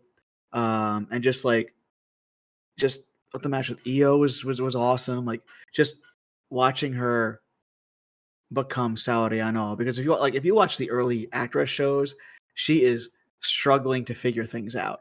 yeah But she gets it like very beat much into so. her in Stardom, and Yeah. it's awesome. It's awesome to watch like that And progression. then she became the Ice Queen, and it fucking ruled. And it was Yep. incredible. Yep. She was completely unflappable. She was like the absolute total ruler of her promotion. And whenever she was anywhere else, she was also fucking awesome because she was Saori Ano. And I'm so happy. I'm so happy that I have seen her in Stardom in her early days, because, as I said, like and that was like my top moment, seeing her live, actually seeing her live in person, very close by, because it was in Chikiba. Yep. And it was incredible. She's just, her physical ability, her physical charisma is Even cool. you know my experience sitting next to her at an Ice Ribbon show, like just that Insane. presence, her being engaged with what was going on in the ring and stuff. Just even if she knew the camera wasn't on her, she was playing her role and just being just a cool person to like interact with too. Just incredible like talent, performance in ring. Yeah, special. So Yeah. And the second, as I said, was Actwres Girls saying, "We are still Actwres Girls. We are still one of the most the most important, not mainstream show in Japan, because we are the most important, because these people in the main event, these four, will be our something." Keep your eyes on Koki, but don't you dare try to take her from us. Yeah, and then they did. Yeah. So there was and Act coming back as Act, not as Wild Bunny anymore. But then she was Wild Bunny again, so kind of bad. Yeah. But for a little while. Yeah, but that's just what happens sometimes. Yeah. And then I emailed to Cage Match to fucking sort it out, because let's be honest here. We can like break the kayfabe. You are Cage Match. You can do that. You can unmask her. That's the same person. She has been wrestling for last 5 years. What are you doing here? Why are we not acknowledging this? Connect the two, add the name to her thing, and let her do that. Then Yumi ended up breaking that whole thing too, and she was Wild Bunny for a bit. So, yay! Yeah, that's great. That's incredible. That's very good. Why is Wild Bunny wrestling against Act when Act is supposed to be Wild Bunny? Okay, I thought you said they were the same person. I'm deleting the entire Cage Match, the whole website, just because of this one inaccuracy. I can't believe he would do this. Luckily, they did not keep a close eye on that, so that's very good. I escaped scrutiny there. Yeah. Okay, and then the third question I'm asking everyone: what do you think about Actwres Girls now? So we have, in 2025. If you have asked me this in 2024, a year ago, I would have been really down on the promotion. I would have been really disappointed with the promotion. I had my foot out the door. I'm with you. Yeah. It's a very difficult time. Then we had to like kind of get it back with the Actress 5 and stuff, and it looked good. And then we lost it again. Of course we did, because that's what Actress Girls fandom is like. It's like, oh, we have it right now. That's great. That's awesome. Oh no, we don't have it anymore. We are not back anymore. We are out. This promotion is doomed, and it will close down doors in 2 months. I should probably sell any stock that I own in the promotion. Oh, I do not own any stock in the promotion. Yeah, Definitely. Sakaguchi, ring me up. I will buy stock. Same. So, and then we had the February, which was amazing. It was a great month. February, March, and we were back. Yep. And I think we are back right now. I still have issues with stuff Yeah. that's going on, because I will always have issues with any promotion that I watch. Yep. But that's like a normal thing with me. So It means that you care enough to yeah. want to see things I improve. will say right now that one of the most proud picks for me has been in last year and was Asako, and especially great Asako, because I think we have seen everything she can do with that. But Yeah. latest show that I have watched a match between and Asako, and I fucking love that match. I love that The match one so much. with Henri, you Yeah. cut out there for a second, so yeah. Okay. Yeah, it was a singles match between Asako, Mia, and Andre. Yeah, I love that too. I was so good. It was like a perfect match for me. I was like, okay, so this is a match that I don't actually want to see. I don't need it, and I was like, this sucks. Yeah. Asako is going to win this match. I don't want Asako to beat Andre, and I was like invested on that level. And then I'm like, oh, they're really doing a really good job in this match. It was really, really well done. And then Asako fucked something up and repeated it. I'm like, okay, so you should not do that. And then they did it again, kind of differently in different spots. I'm like, oh, this rules. This is really good. Yeah, it just like that's part of what makes it good is that they do allow their people to make mistakes and they work through it a lot of the times. And sometimes it can end in disaster, but sometimes you end up with like some real magic. And that match was like you think about it, there was two pretty like noticeable mess ups. There was, Asako's not the most talented in ring person, but somehow it works out. And you have Henri, who's like been wrestling for like a few days, so it's like you end up with something that just really worked and clicked, and it's just like, how do they keep doing this? The thing with Andre is that she is obviously super talented as a pro wrestler. Yeah. Like, and it's like, it's again very, very similar to Sariano. Yeah. Without the clumsiness at the start, because she never was clumsy. It's like, since her 5th match ever, you know what this person is as a pro wrestler, and you can like, and it's like now the issue is, what are you going to do with her in 2 years? Like, what's her future in Actwres Girls, who still insanely, even after they've lost third of their roster last year, were able to replenish, keep rolling, keep doing stuff, maybe stumbled a little, a lot over the last year, but they will again do a better number. Let's do it what I like. Do some seat counting. They will do a better number in Korakuen in August. I will bet you. They will do a better number in Korakuen than Ice Ribbon or Seedling, because their promotion is more complete than those promotions that I have mentioned. Because both the other promotions are struggling right now to actually like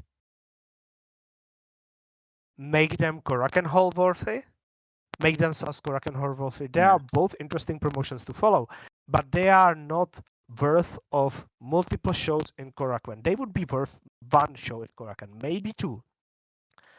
But Actwres Girls are worth the 5 Korakuen Hall shows they do, because they are able to sell half of the seats in Korakuen for each of their 5 shows they run there, which is a kind of a miracle and kind of a weird thing to say, because they probably should not be able to do that, but they somehow are. And I still kind of don't understand how they do it, and I don't kind of understand how like weirdly ignored they are by a lot of like even Joshi fans. Like, Joshi fans talk about Tokyo Joshi Pro. Joshi fans talk because they are on Wrestle Universe. They talk about Stardom because their stardom. Yep. They talk about Senjo because they are in Wrestle Universe, Mm-hmm. and they are Senjo. I don't think they would. I don't think I think the Sendai girls on Wrestle Universe help a lot for anything involving their like Western presence for us. Yeah. People will talk about Marigold. Maybe not everyone, because a lot of people don't want to talk about Marigold at all. Yeah. And maybe some people from Marigold should not talk at all as well, but whatever. Mm-hmm. What can we do? What can we do? Some Yeah. people should just be shut up, but their name sells newspapers, and the newspaper guys will print their words, even though their words should not be printed. But what can we do? Probably nothing right now.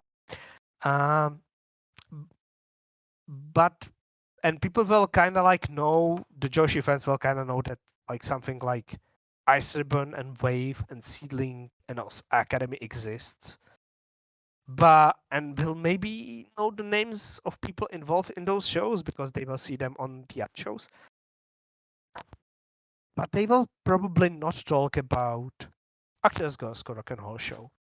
Yeah. It's like, it's so weird for me. It's like, why and how? Do you think it's like partly because of the we are not wrestling? That's definitely a big part of it. And also they really want to control the narrative around their promotion to the extent where they just lock any kind of like natural coverage of their promotion out from what I've seen. So it's just, it's a frustrating thing there. I mean, West, like, look at they had what was it? The PWI was going to cover them, do a whole thing. They had bios that were questionably accurate, and then nothing. They're like, oh, we're going to follow this up with all this coverage and all this blah blah blah, and then nothing came of it. And it's not like it's not like it was because of the Marigold departures or anything. It was just like that happened like a year before that, and they were excited to cover it, and then they just vanished from coverage completely.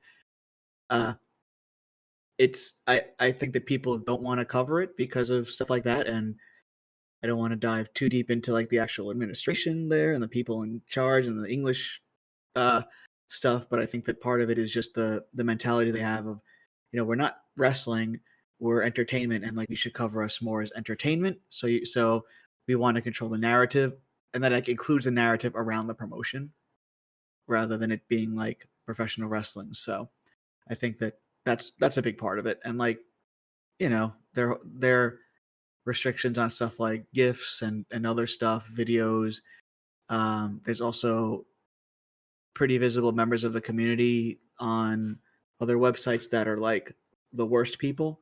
So there's just it's hard to engage with something when like, they like try to dial back on like actual engagement on, and then the people engaging with it are just people you don't want to engage with anyway. So yeah, that's true. It's a big part of it. So it's like the because for example, as I said, the first Korakuen after the restart, the August one with Koki and Natsuki in the main event.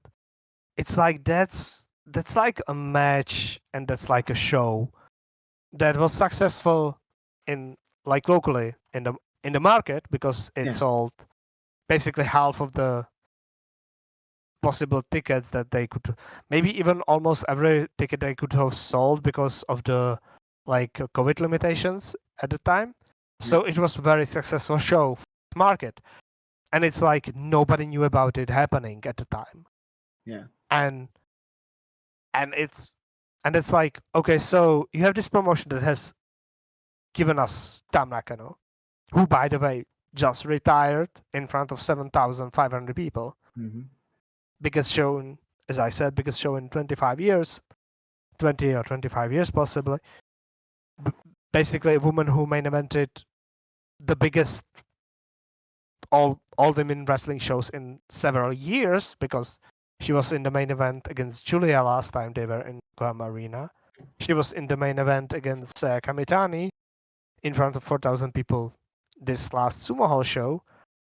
So she did main event three biggest women's show in last 20 years. And this is the promotion she came from. Yeah. Why are people ignoring that promotion that, like, even in terms of the mainstream acceptance and the star of that, like, magnitude of that level that will, like, make people come to the shows in these numbers, and they are ignoring the promotion that had where she started in. And like the Marigold launch was like kind of interesting too when you think about people's response of like, oh, now I can finally watch Koki, and like this like a new promotion that hasn't even run a show, and they're like people like I guess they know like at least oversee like they know a little bit enough. They see some of the like Koki like went viral because she's just she that did. kind of a thing, and it's like why would you not just go and watch her where she was like. It's even free on YouTube. It's not yeah. hard to find. All the big matches they throw up on YouTube for free, and it's like it's you are more comfortable watching her in a brand new promotion run by Rossi Agawa than watching her like where she started. It's just anything but actually watching Actwres Girls. It's kind of amazing. It's like the actually watching Actwres Girls is the really difficult part, like to convince a lot of people for. And it's so easy. You just nets for the modern stuff, YouTube for like the older stuff, and free YouTube for just if you're just casually picking up the big matches and seeing what's going on. You get a good vibe from the organization just from watching YouTube matches that are uploaded for free. They are putting all of the stuff on YouTube, like all of the important. They are not putting like undercard opening matches on YouTube, so you are not you are not watching Kira Ann at her worst. You are watching Natsuki kicking people. You're watching the main events, and then you're also and then in between the shows they upload like a catch up of like, okay, here's what's happened on the last show, and here's what we're building to for the next show. And then you could just watch the main event from that show. If you don't have time to watch, you get a recap everything. I think they're narrated by Mizushima. Like they are just you were able to get all this information, even if you don't speak Japanese. It's fairly easy to follow, even those like little digests, those like couple minute videos is not a big investment. Yeah, and it's I think the part that like gets me is that so you get this half of the promotion that is starting up is from Stardom that people you know Julius, you know Mirais, and then you get the other half of the new promotion and it's from Actwres Girls.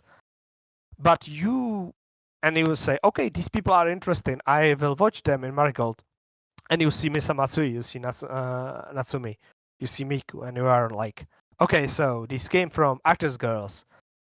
Like for me, a logical step would be going to YouTube and watching their previous older matches if I did not know anything about them. So just like to catch myself up.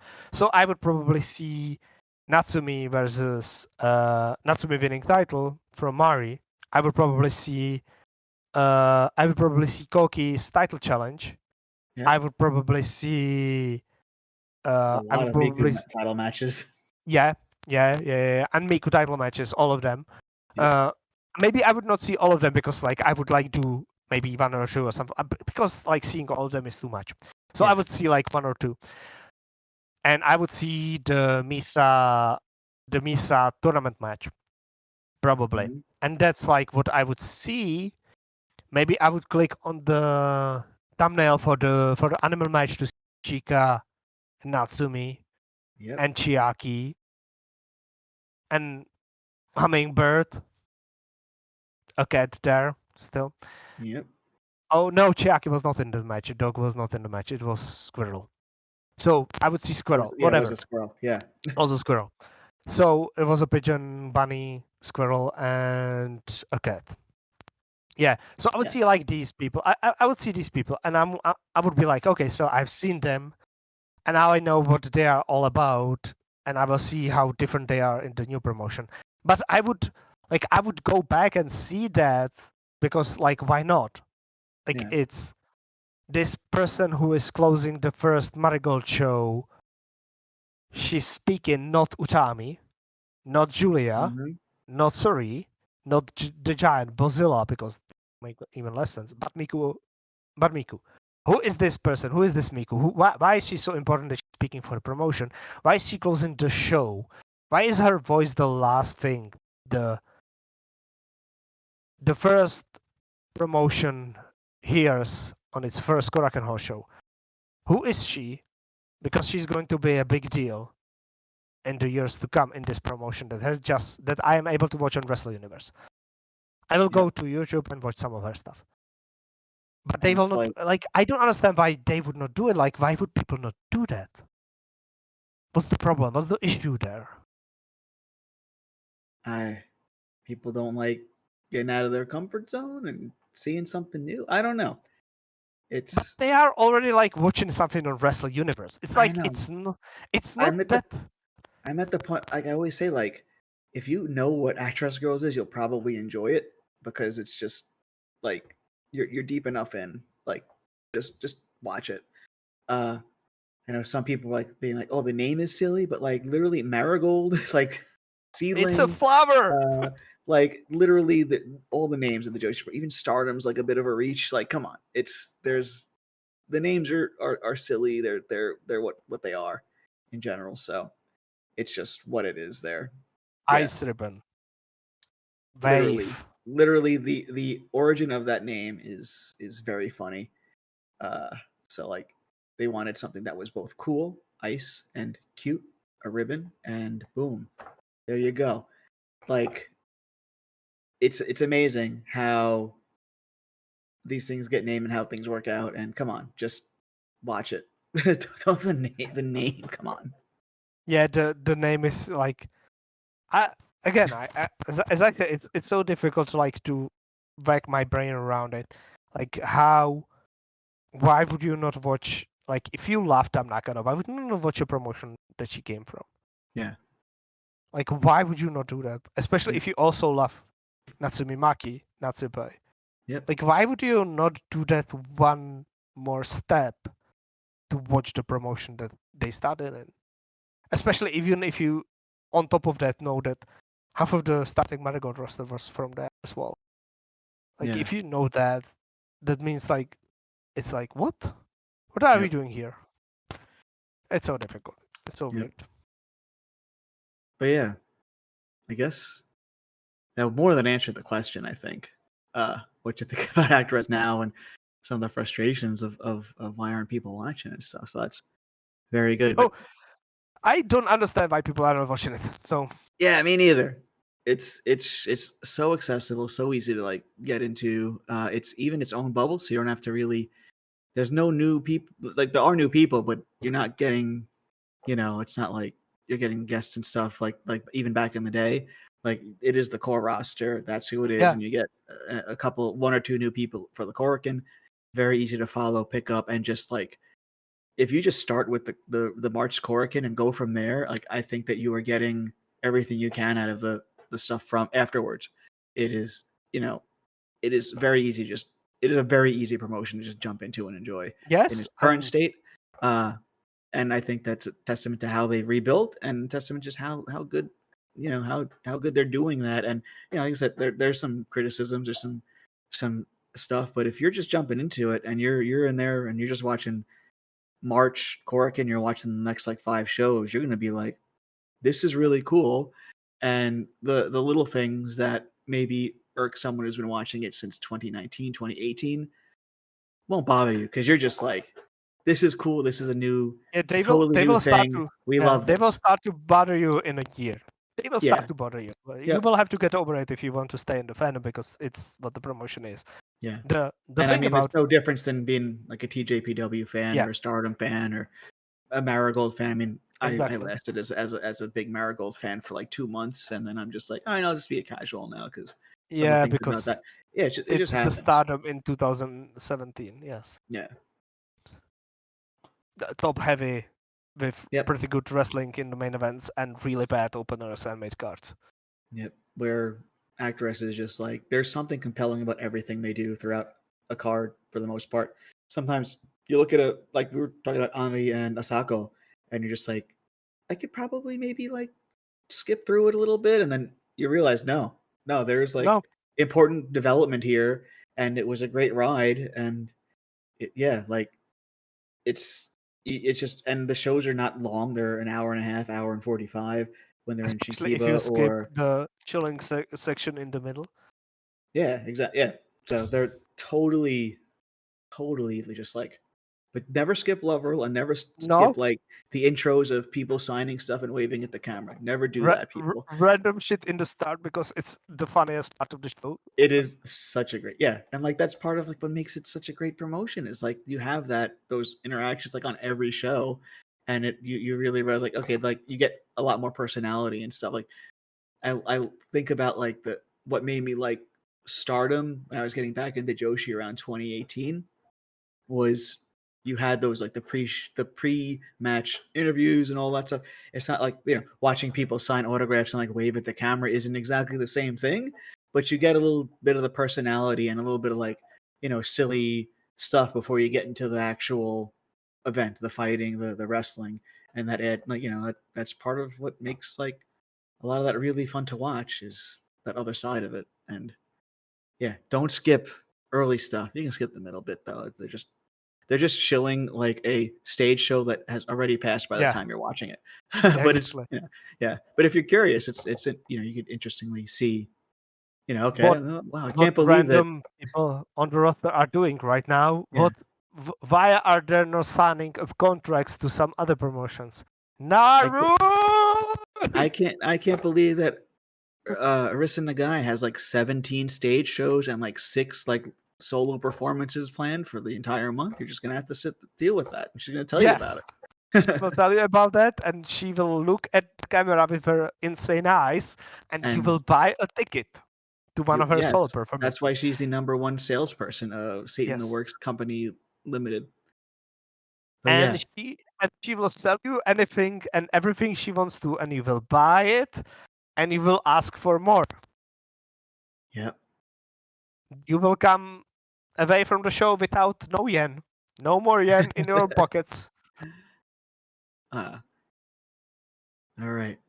Well, I'm going to wrap up that part of everything. So thank you again for joining me, Velkej. It was awesome chatting. We definitely did not do it within 20 minutes. But that's fine. It was a great chat. So thank you. And if you have anything you want to promote, anything you want to yell at Cloud about, go for it. I will not yell at the Clouds for anything. I do that on my own personal time, but no one else can hear me because that's the yelling at the Cloud is very effective. The Clouds will hear you, and that's important. Yes. That's why you yell at Clouds. But I will do a little promotion. I do a podcast, Actwres Goes. It's called Actwres Stage. What the hell? And we do it on YouTube. Google that, Actwres Stage. It's on YouTube. And also, I have Twitter where I yell at Clouds and people. And I also talk about business of pro wrestling in Japan because people are dumb about it. Because people do not understand how that works. People do not know that the whole Japanese wrestling business is worth less than Tony Khan's TV contract. It's worth less, a lot less. One show in Saudi Arabia makes as much money for WWE as the whole Japan and Stardom do the whole year. For a whole year. They make less money than WWE for one show. It's insane. People do not understand it. That's what I yell at Clouds about. Yes. I've stopped yelling at Clouds because people just, But yeah, you understand. But yeah, no, guys, Velkej is a great follow. Just always great to chat with. If you want to see random shit posts and then me yelling about business of pro wrestling, yes. Exactly. Well, thanks again, and have you back soon, I hope. Or maybe I'll join the stage for something soon. You will. Okay. I have not been told about this. And this is interesting. Are we going to be doing a review of the show that you are going to? I'm down. Okay. That sounds good. Are you taking your Okay. microphone to Japan? No. That's good. That's good. Don't Hell do no. that. Don't do that. That would hurt your experience there. Yeah, Enjoy your I'm- free time there. will do. I don't have much of it. I have 2 afternoons of just nothing to do. But yeah. Well, thank you. I All also right. thank you. I had a Yeah. lot of time, a great time here. And to finish things off, Velkej's partner in crime, another source of inspiration for myself, and someone who I could seriously chat with forever. Sondre, also from Actwres Stage and Dramatic Dream Dragons. Sondre, welcome to AWBoy'Z, even though you are the rival podcast that we must destroy. Oh, welcome. yeah. Very glad to have you on. I know you've had me on your podcast, and it's always a good time chatting with you and Velkej, who is also on this episode. So just thank you for joining. Well, since I'm most likely coming after Velkej, the main event is here.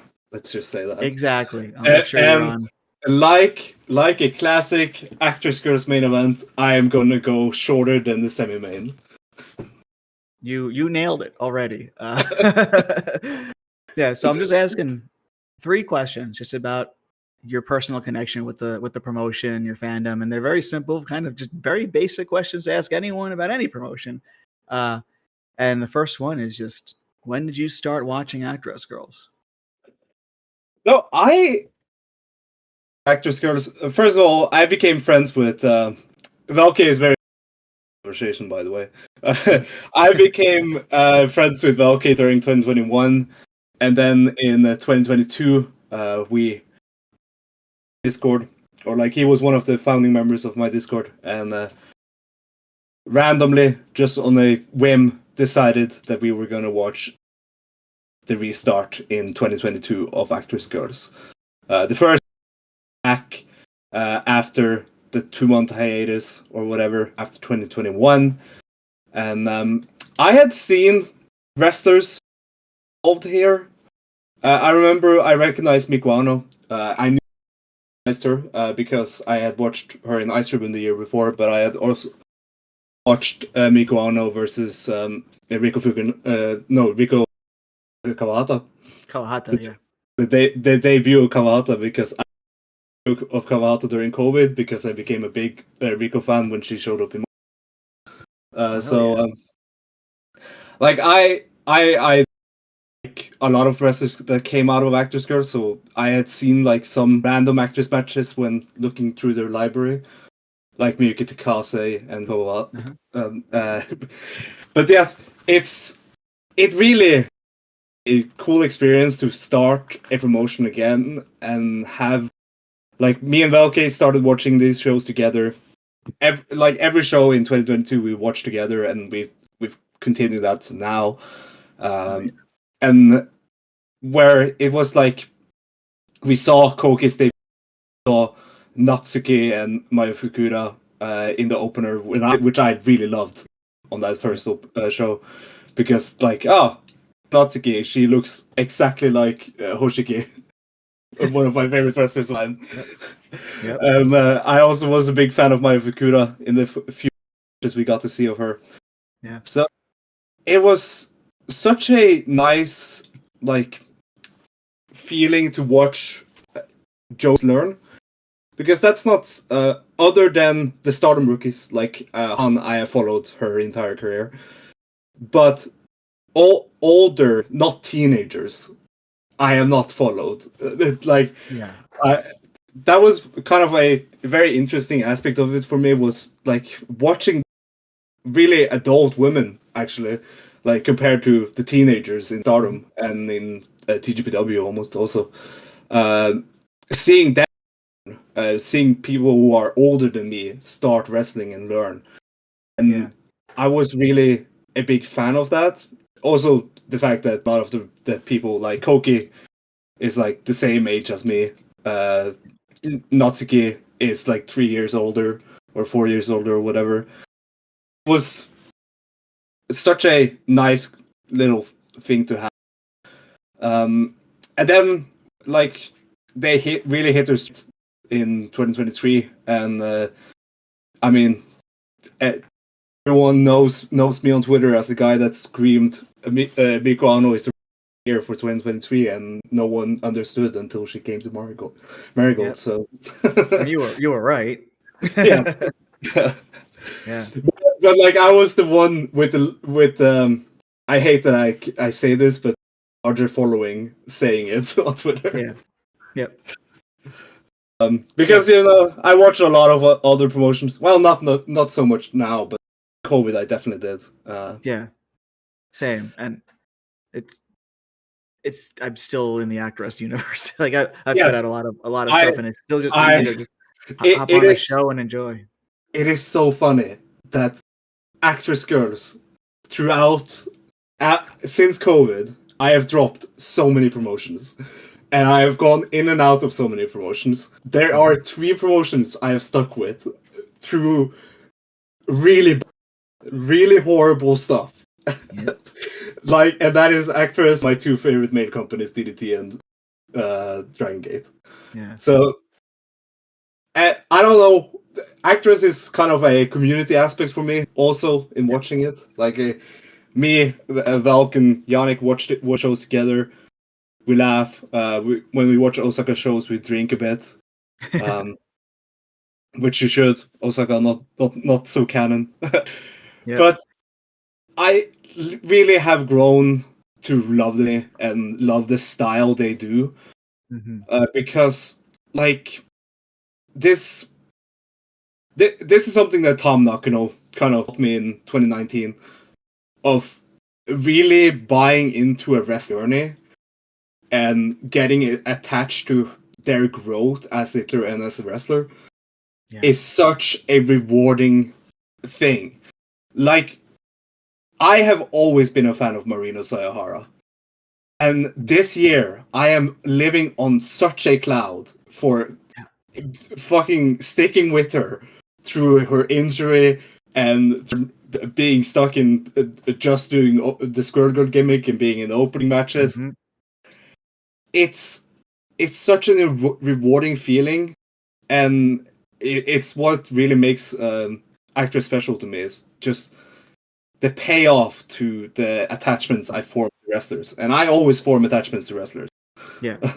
It's same. That's like the reason I watched it, because the reason I started watching is like really, really like someone I saw elsewhere, and I'm like, who is this person? And you follow them in Actwres and you see them even develop there. It is just such a great promotion to see that. You see someone debut as like, is this person ever going to really figure it out? And then sometimes they don't, but sometimes they do, and it's just magic. Like the Squirrel Girl, that first debut, I was like, I'm on board. Like that was the show that made me really go. Like it was her and like Naho debuted on that show, and I was like, these two like get it. They get like the just like the presentation aspect. Like they're all in on what they're doing. They're completely committed, and that was like, okay, like this promotion is going to be fine. Like it's going to be fine. Like the first few shows, like it was rocky. Like you did see like Koki and you saw Natsuki, you saw the debuts, and like, okay, this is cool. But then I saw them debut, and I was like, wow, okay, there's like even more depth here that they're building at like, and they're going to be fine in like 6 months. Yeah. And just being along on the ride. Yeah. And like kind of building on that, the second question, since pretty much like it's like you got into it around, when you did, what was your favorite Actwres moment? It's gonna be all time, doesn't have to be a match, but definitely would like to know your insight there. I love and what that always stuck with me to this day still, and that I miss, that I wish they could recreate this year, is when Shiaki turned heel in Korakuen. It was such a Dragon Gate like turn, and I loved it. It was really like the faction stuff had just kicked in. The factions had just started like really forming. Royal was like a really good group. where it definitely felt like Shiaki was the odd one out. So it was definitely a fitting betrayal, but it was done so well. I don't remember what the date of that show was. I know it's 2023. It was March. I was there. I was Yeah. front row for that, and my reaction was like just like being there for that, and you felt the tone shift in the room. Like even though like it's theatrical, and she'd been teasing, she'd wanted to join, she had been like she'd even betrayed her teammates to attempt to join in the past, and like for it to actually finally come to fruition there after like she was taken under Koki's wing into the Royal. Was beautiful. And beautiful. Koki main eventing the same before in the tournament final for the title. Yep. I remember that was the show that Corrigan. I remember that we were like, okay, we need to start telling people that this company isn't good. Like we need to start telling people that this company is out. And we started making much more of an effort to get into the company. I think it was like after this, like really doing like almost English commentary in our watch-alongs for to kind of teach people who come in and watch, because we have a bunch of people in the server and come in and watch reactions and our thoughts and really learn from it. I know a lot of people in our Discord thanks us for that period, because we really got a lot into that and into this company. Not a lot. I was able to join some of that stuff because time zones. You guys do a lot at work, and I'm like, I'm missing it again. But I've been to a couple of them. They're always a great time. You can always be like Chris and just stay awake. I just gotta like be like, hey, tell my boss I gotta step away for like a couple hours for no particular reason. I mean, we have one in our Discord who's just at work when he's in, but he works from home, so it makes sense. Yeah. But yeah, I remember that being a standout. Another one that I'll just mention. Last year, Misa Matsui paying tribute to our. Mm-hmm. I cried. She was doing the tap and drop kicks from each corner. It was so good. It was. I like that match. Really stood out as this amazing match. Also, there's been a lot of good moments. I have had a lot of really great times with this company over the last couple of years. I would also go back and say like anytime I got like any Takase main event from 2019, I have loved that. Also, I love Himika's early matches when I was watching her before Stardom, before she retired. There's so much rich history here. That's, of course, one of the things I really thank you for, is that you teach us about the rich history.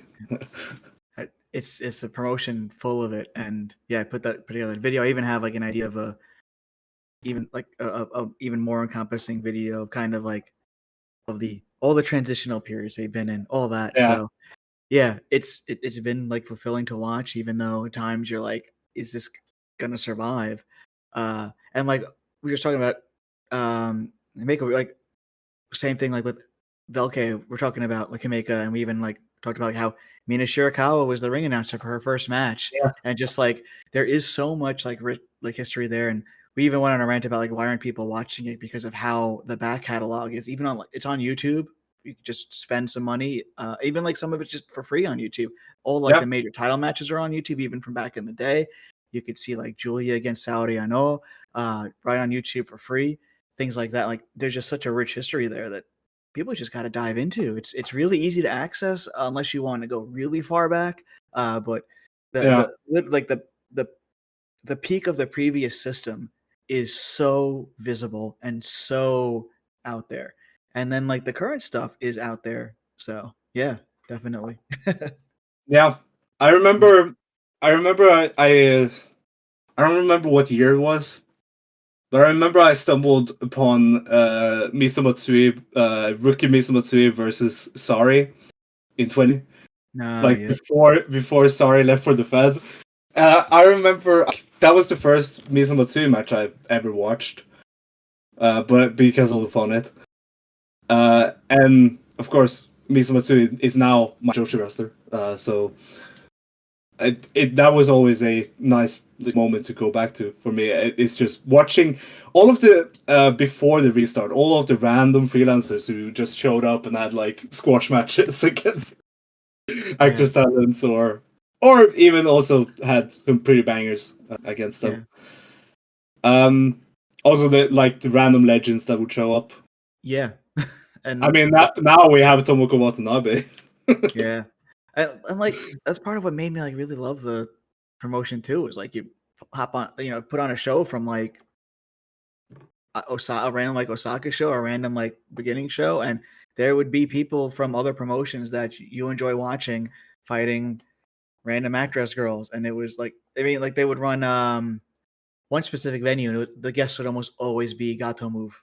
You'd always have Mizumori and Mei Saruga, and like it was like Chie. There's the Chie interaction with like Waka, and like there's so many silly little things and things that only ever happened there, because when they went off to other things, they ended up in like a different system. They're whatever. So it's like just kind of interesting to see that too. And yeah, it magic. Those shows are like always like really fun to go back. Like again, Sari against Misa Matsui that early in Matsui's career, and like you had stuff even further back, like Shimizu against various people, and like a series of matches, and just against like Nanai and even Hana Kimura and all that. Like just like you saw some really cool, unique matches with people.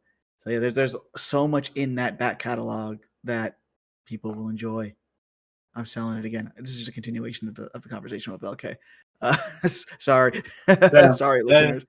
Yeah, makes sense. yeah, and so like, I think that's also got to be like something I'm going to consider a favorite Actwres moment for you. But the third question, going back to like the current state, what do you think of Actwres right now and what they're doing? Man, I have said it this entire year. They have really finally moved past the troubles of last year. Mm-hmm. This year has really been such a good reestablishment. Really helped by three wrestlers, I would say. Natsuki, Marina Sayahara, and the duo of Polaris. Like I count them as one kind of as the third option here. Like Natsuki had a great re-establishing title run, kind of getting into that Miko Ano ace position again. It felt like I look at Natsuki as the like top star of the younger gen, I guess. Yeah. I would say Act and Mari are like the top stars of the company. But I look at Natsuki as like the top of the actual current gen. And then, of course, Marino's feel good win and her just being like the Joshi MVP this year. I have really thought that Actwres couldn't be in the place it is this year if it wasn't for how well Marino's like story of first getting to the title and then this wanting to be a defender of the wrestlers and of the company, of course. All too well. And then I would say also like Polaris, Arisa Nagai, and Henri are really reminding people about what Actwres is about. The younger gen stepping up and like showing growth on every show. Yeah. And Henri and Arisa show growth on every show. Every show it's such a good to follow. And like Arisa Guy is now like my favorite wrestler in the company.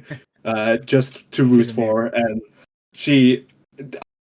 I picked her immediately when she debuted as my rookie because energy that I always love, and really also like the like I am such a like this is something that is very unique to me. Like a lot of people will find it really boring. I know a lot of people who don't speak Japanese. I don't speak Japanese at all, but a lot of people who don't speak Japanese immediately when the main event ends, they cross out the show their life, right? Yep. I am one of those guys. I can sit through 20 minutes of someone crying about losing on the mic, and I will be so into it. Of course. I am one of those guys who was sitting through every Tom Nakano lore dump after her main event losses or wins. I have loved it. I think it's Dragon Gate me because like I can watch the Dragon Gate wrestlers who are like Dragon Gate is very famous for always having like 20 minutes of talking after the main event, especially on major shows. So I'm always really just into the whole post main kind of drama, but also the post drama. And Arisa Nagai, every loss she shows emotion. She shows how much it means to her, and that makes every hope spot she has mean so much. Like you should have listened to me in her recent tag on. I think it was the Itabashi show. Yeah, the Itabashi show where she teamed up with Marino to face Mari and Rio. This is up on. I think this was uploaded to YouTube, or was it the Yukino match that was uploaded? I don't remember what match was uploaded to YouTube, but this is the match I would really recommend from the show. But because, like, Arisa she was in the finishing stretch with Mari, and there was a lot of hope spots for Arisa Nagai. And Pedro can attest to this. Like, I was marking out at any chance she had at pinning Mari. I know she wasn't going to pin Mari, but I bought into pin because I am so invested in Arisa Nagai's growth. And like Andre had gotten a win earlier on the show, so I was thinking, okay, Polaris is going to both get painful wins on the show. I was. And that's like that's how I love. That's when I know that I am a fan of a wrestler. Is when I get that emotional. And I get that emotional because of the emotion she shows. Yeah. So I love that kind of aspect. It's the reason why Tom Nakano is probably like my favorite Joshi of all time in terms of fan favorite. And it's really fantastic to have that feeling. Yeah. Before we were just talking like Velkej and I were just talking about like the intros and like them just at the merch table waving at the camera. It shows so much personality, and like it's just the especially Arisa. Like I was at her debut, and like when she came out, and I was like, wow, this is really cool. She did the dance and stuff. And like she's just someone I'll always support because I was there when she debuted, and then watching her and Henri and like Henri, who has picked up big wins and done some really cool stuff, and like almost like past Arisa for a bit. Arisa's right back there, and they're together now. It's just such a cool dynamic and like little things like that, and then like, no, it's the it's I love it. Like I recently compared Polaris to Shigegoto and Koki, and it's like the perfect comparison. Yeah. Like Andre is this perfect worker and like this perfect like ace candidate in the making, right?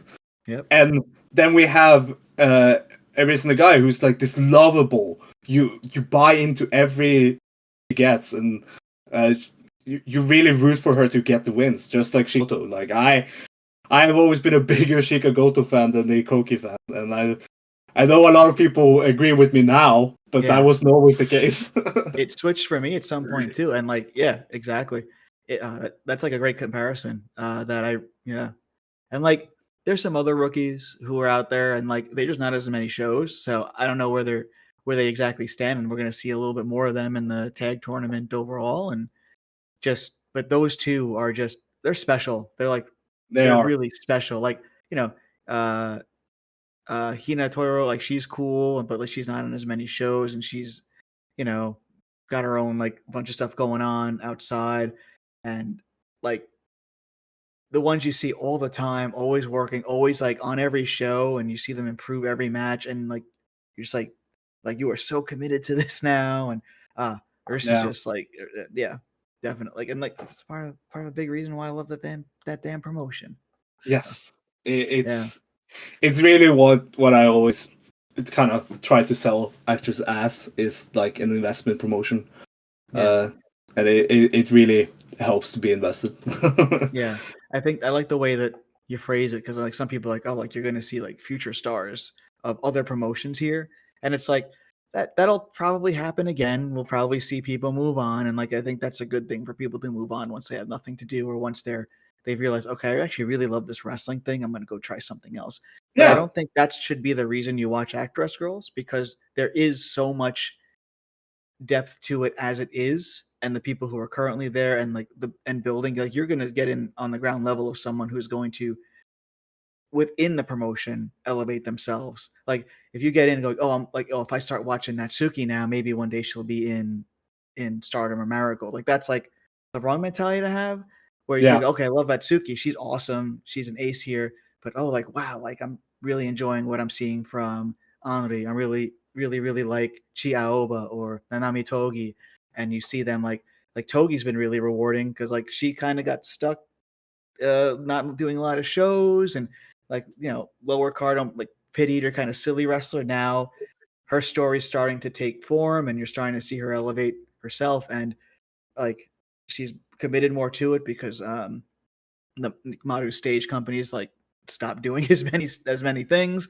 and like, we're just seeing her become just like this fun mid-carder who's slowly working her way up the card and trying to figure things out, both like, actually, like, as a person, as a wrestler, just trying to figure out what am I supposed to do here, and also like, in the story of like, should I be this bad person? Should I join Maru? Like, there's so much depth to it, and it's just a lot of fun just to watch that all happen. And like, yeah, that should be like, that's the draw. Like, everyone is compelling, and even like at the ground level, when they first debut, you feel invested in them from the beginning. So yeah, I like that term a lot better than just being like, okay, this is like somewhere you're going to see future stars, because also they're not young. It's not like they're 20 years old. Like that's like very young for an Actwres rookie. You see it. I mean, you see it already. I hate to say this, because like, you saw it last year in Marigold. Like, look how long it took for Naho Yamada to debut after she joined Marigold. There's a reason why. She's 30. She's over 30. So Rossi looks at her and says like, she can't sell. Like, she's going to sell that much merch, or she's going to last that long for me. So why push her anyway? And like, but the moment that she debuted in Actwres, it was like, holy shit, something is happening. We have an arrival. Like, that's the magic of like what makes that promotion. I mean, Naho, a big reason why I really like Arisa Nagai is that she reminds me a lot of Naho. Big personality. Big personality, big for sure. like entrance. Instantly gives you the vibe of getting into this, and and of course, Arisa Nagai is also over. So is Henri, and like, it's it's like, but it's also like what I've always said about Miku Ano. Like, if she was like 5 years younger, like, she would be like the ace of a major promotion right now, because she would have been signed in 2019 by some. Yeah, Like, I was like, I was expecting her to go somewhere in at the end of 2021. I was not expecting her to be one who stayed behind.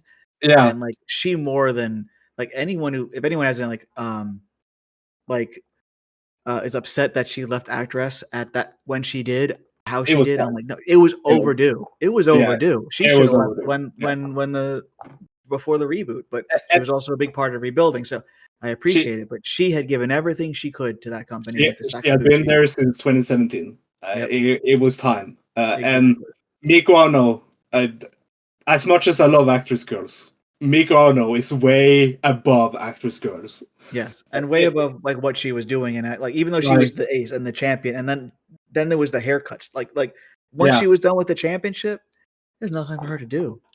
Yeah, like and like 1 year after she left, she's fucking retired. yeah, like I did not expect that either. Her to be retiring, no, like just amazing. She's doing incredible.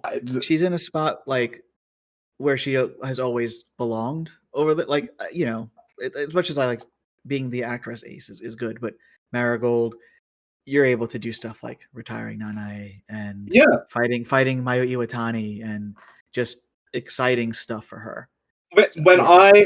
When you see who there were 3 people who carried Nanae out during her retirement. It was Miko Ano, Utami Hayashishita, and of course Sari as the backup. But like when you look at just the people carrying her, you don't see Sari because she's behind. But like I look at them like Mayu, Miku, and Utami are the top 3 of Marigold, and that's always been Miku's ceiling, is being like the one of the 3 musketeers, so to say, of a company. Yeah. And like, I don't know if we can say that about anyone right now in the company. I think Natsuki, if she sticks around long enough to grow into that ace that Miko Ano was when she left, I think Natsuki definitely is that kind of wrestler. Of course, she is 30 right now. But I can definitely see her being like in 4 years, or in 2 years maybe, like Tom Nakano being like, okay, let's one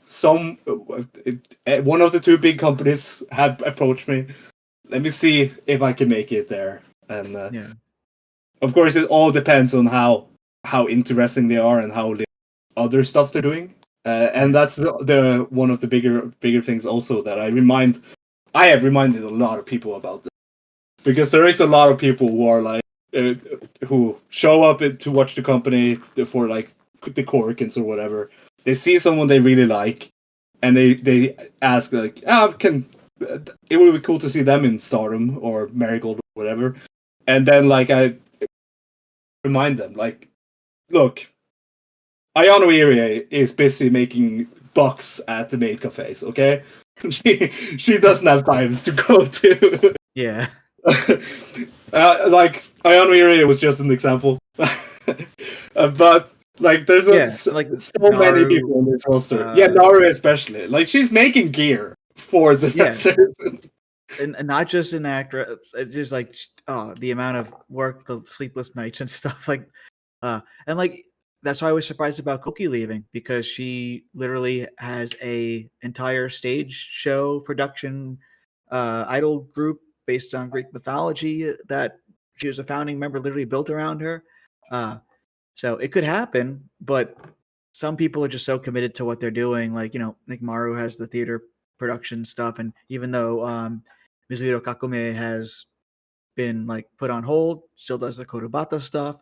So you're gonna Kyoka is another one who's involved in a million stage productions, and Ishikawa is a lighting engineer in a venue in Koenji. So there's always so much going on for them, and like that's why like I want to see everyone in every show, but I understand and also like the system won't work with everyone in every show. So yeah.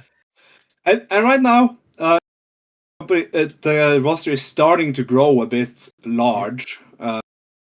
Velkej of course, being the famous Naru should leave kind of guy forever.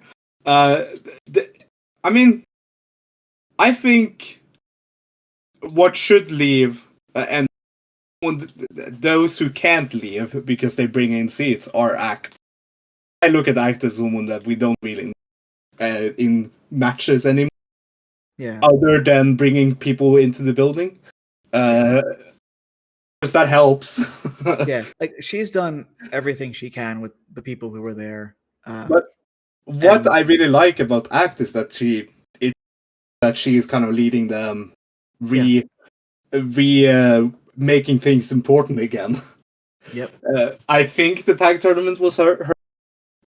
I mean, it felt like tag titles was coming before Exodus, so they might have just been in storage for. Yeah, I mean they had already kicked off that tag tournament, and then half the roster left, half the tournament left the company. So it was definitely something that I think they obviously want to do. I mean, the connection with her and Tenko and stuff like that also created another belt, another division in the promotion. She's definitely a bit of a spark for a lot of things that have kept that promotion going for sure. And like you said, like in the ring, you don't, doesn't perform as well as some of the people who she's trained, who have worked with and who have now surpassed her. But there's no one who has that presence on that card and can bring in the people and stuff. And she's just like I don't know, people who would leave, like I don't even know.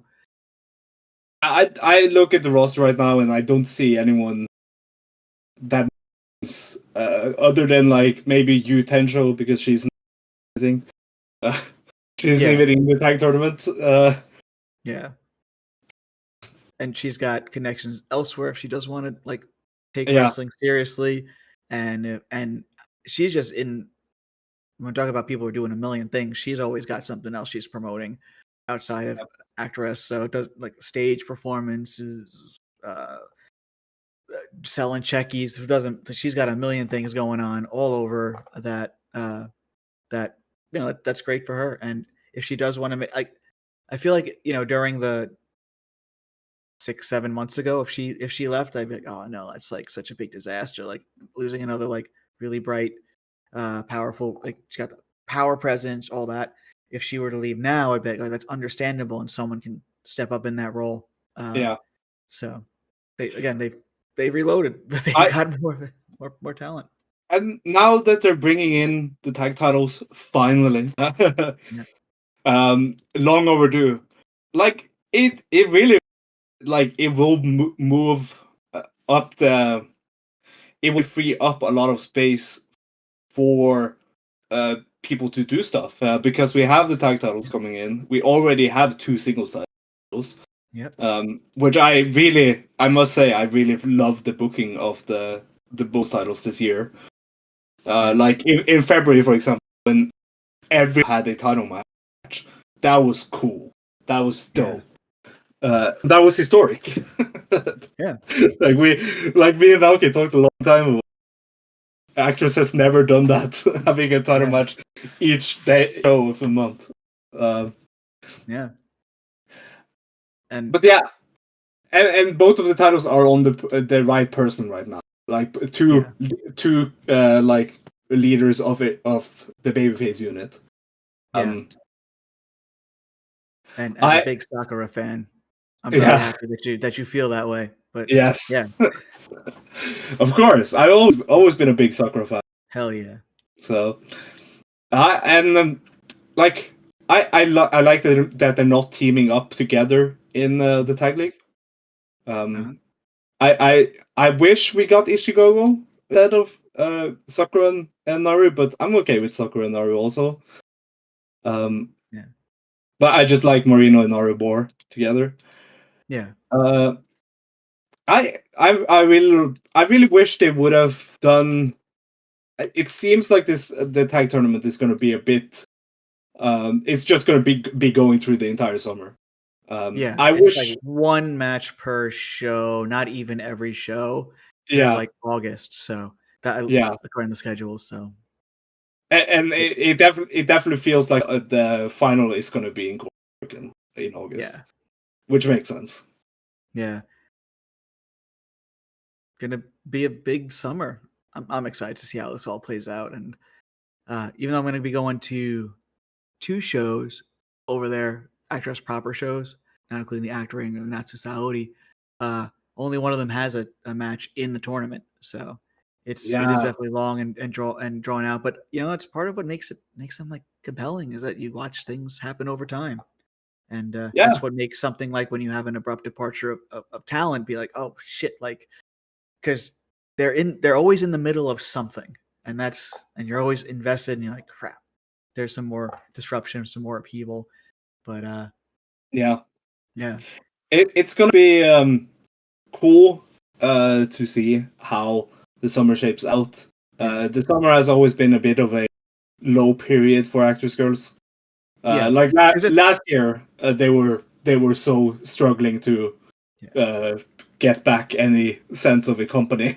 And the long gap between March and August for a Korakuen, it's killer. Yes, it's really a big killer. Looking at the first show of June, though, I'm pretty into it so far. Like, look, we of course haven't seen the latest show because it hasn't been uploaded yet. But like Sakura versus Rico, that sounds cool. Rico Fukunaga finally getting to do something. Yeah, and we get a rematch of the best match of the year. I'm looking forward to that one. I'll be there for that. And I'll be just like screaming. Got 3 shows that day: the Actress, and then Actring again. And I just true. Gonna be so. It's all in Shinkiba, right? All in Shinkiba, yeah. I just don't have to leave anywhere. I love Shinkiba. It's gonna be Sauna first in June. I was there in August. I was fine in August. So. I was only in Shinkiba in January.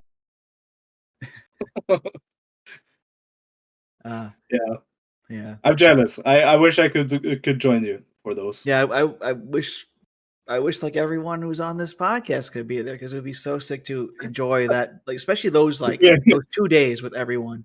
The anniversary show and then that. So instead I only have Chris. we would be like when Shika goes to abroad, half the roster to Dragon Gate. Yes. Just sitting there all in a row. Yep. It would be but they'd be like, oh no, they got all these rowdy foreigners over there, and we'd be very polite and respectful, obviously.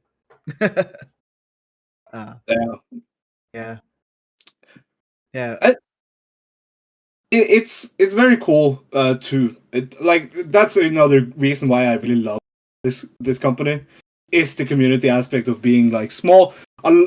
Where me and Velkej have said it multiple times. We are like 50% of the international audience. Yeah, like the people that we talk with monthly about this company. We are 50% of the English-speaking audience. Yeah, and it's so funny. Actually, cool. It's such a nice feeling to have. Also, to just like everyone talking with everyone and knowing probably have seen the latest show because we're all so into the company. Like, I never have to ask for what matches to watch on one show. I watch every show. And I can't say that. I don't watch every show in full for any other company. Yeah, it's so easy to just boom, hour and a half, and it's engaging from the start. Whether it starts like with the dance or with them waving at the camera at the merch table all the way to the end, it's engaging from start to finish. It does help that it's only like max per month. Yeah, definitely. That's part of why people should just jump in. It's so easy. It's so easy to follow. So easy to keep up on. And like, if I had like a month of work where I just really couldn't do much else and just was like finishing work at like 10, 11 o'clock at night. And I was like, I am just going to go to sleep after work and all that stuff. And then like last week, I'm like, all right, it's time to catch up on Actwres. And it took like 3 days, like three nights after work at like a normal time. And I got through everything and I'm all caught up. Like that's how easy it is. Like it is. And yeah. And like once I got like done with like the second or third show, I'm like, all right, like I just want to keep watching. I just want to like keep going. It's just so, yeah, you get so invested in it. And I wish that I could again join you guys because you guys always make it fun. And like I think I joined like 2 or 3 times, and now every time it's been just an absolute blast. Yeah, I mean, so sometimes some of the matches just doesn't stick out because meme the entire match. Yeah, exactly. Even the stuff that like a lot of time Kyoka unfortunately falls into that. I know. I love Kyoka, but I also understand the frustrations, and I'm frustrated with her performance and stuff, and I understand why people would be like, like I just gotta watch the Skyrex show. But also just I understand because it's just for once we are gonna pay I know Hinata Senna is gonna get a lot of attention because she's wrestling 2 of the best wrestlers in the roster on the show that isn't up yet. Yeah. So I'm looking forward to seeing that because I know we're gonna add attention. Unlike how I mostly tune out in Hinata Senna most of the matches.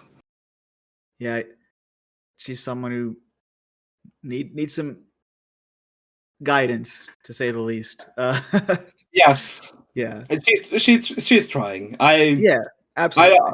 I've always been. I like always believing in people, but I always have to point when it's not working. My criticism, like, and when you see her like mess something up, she's just going above her ability level to accomplish something that she thinks is probably really like cool. It's like something she wants to try in the ring, and I can't fault her for that. She just doesn't have the basics that would get her there to the level of someone like. But even like when you watch someone who's done a lot of stuff, when they debut a new move or something, it's almost always like, oh, well, that was the first attempt. Like that wasn't great, and then you see them figure it out in the next 2 or 3 matches. And like, okay, now it's finally clicked, and they're able to connect that move, and now it's finally like a match ender or a big, momentum shifter in a match. So I hope that like Senya can get to that point where she's solid enough with her fundamentals, and then can finally do stuff like that.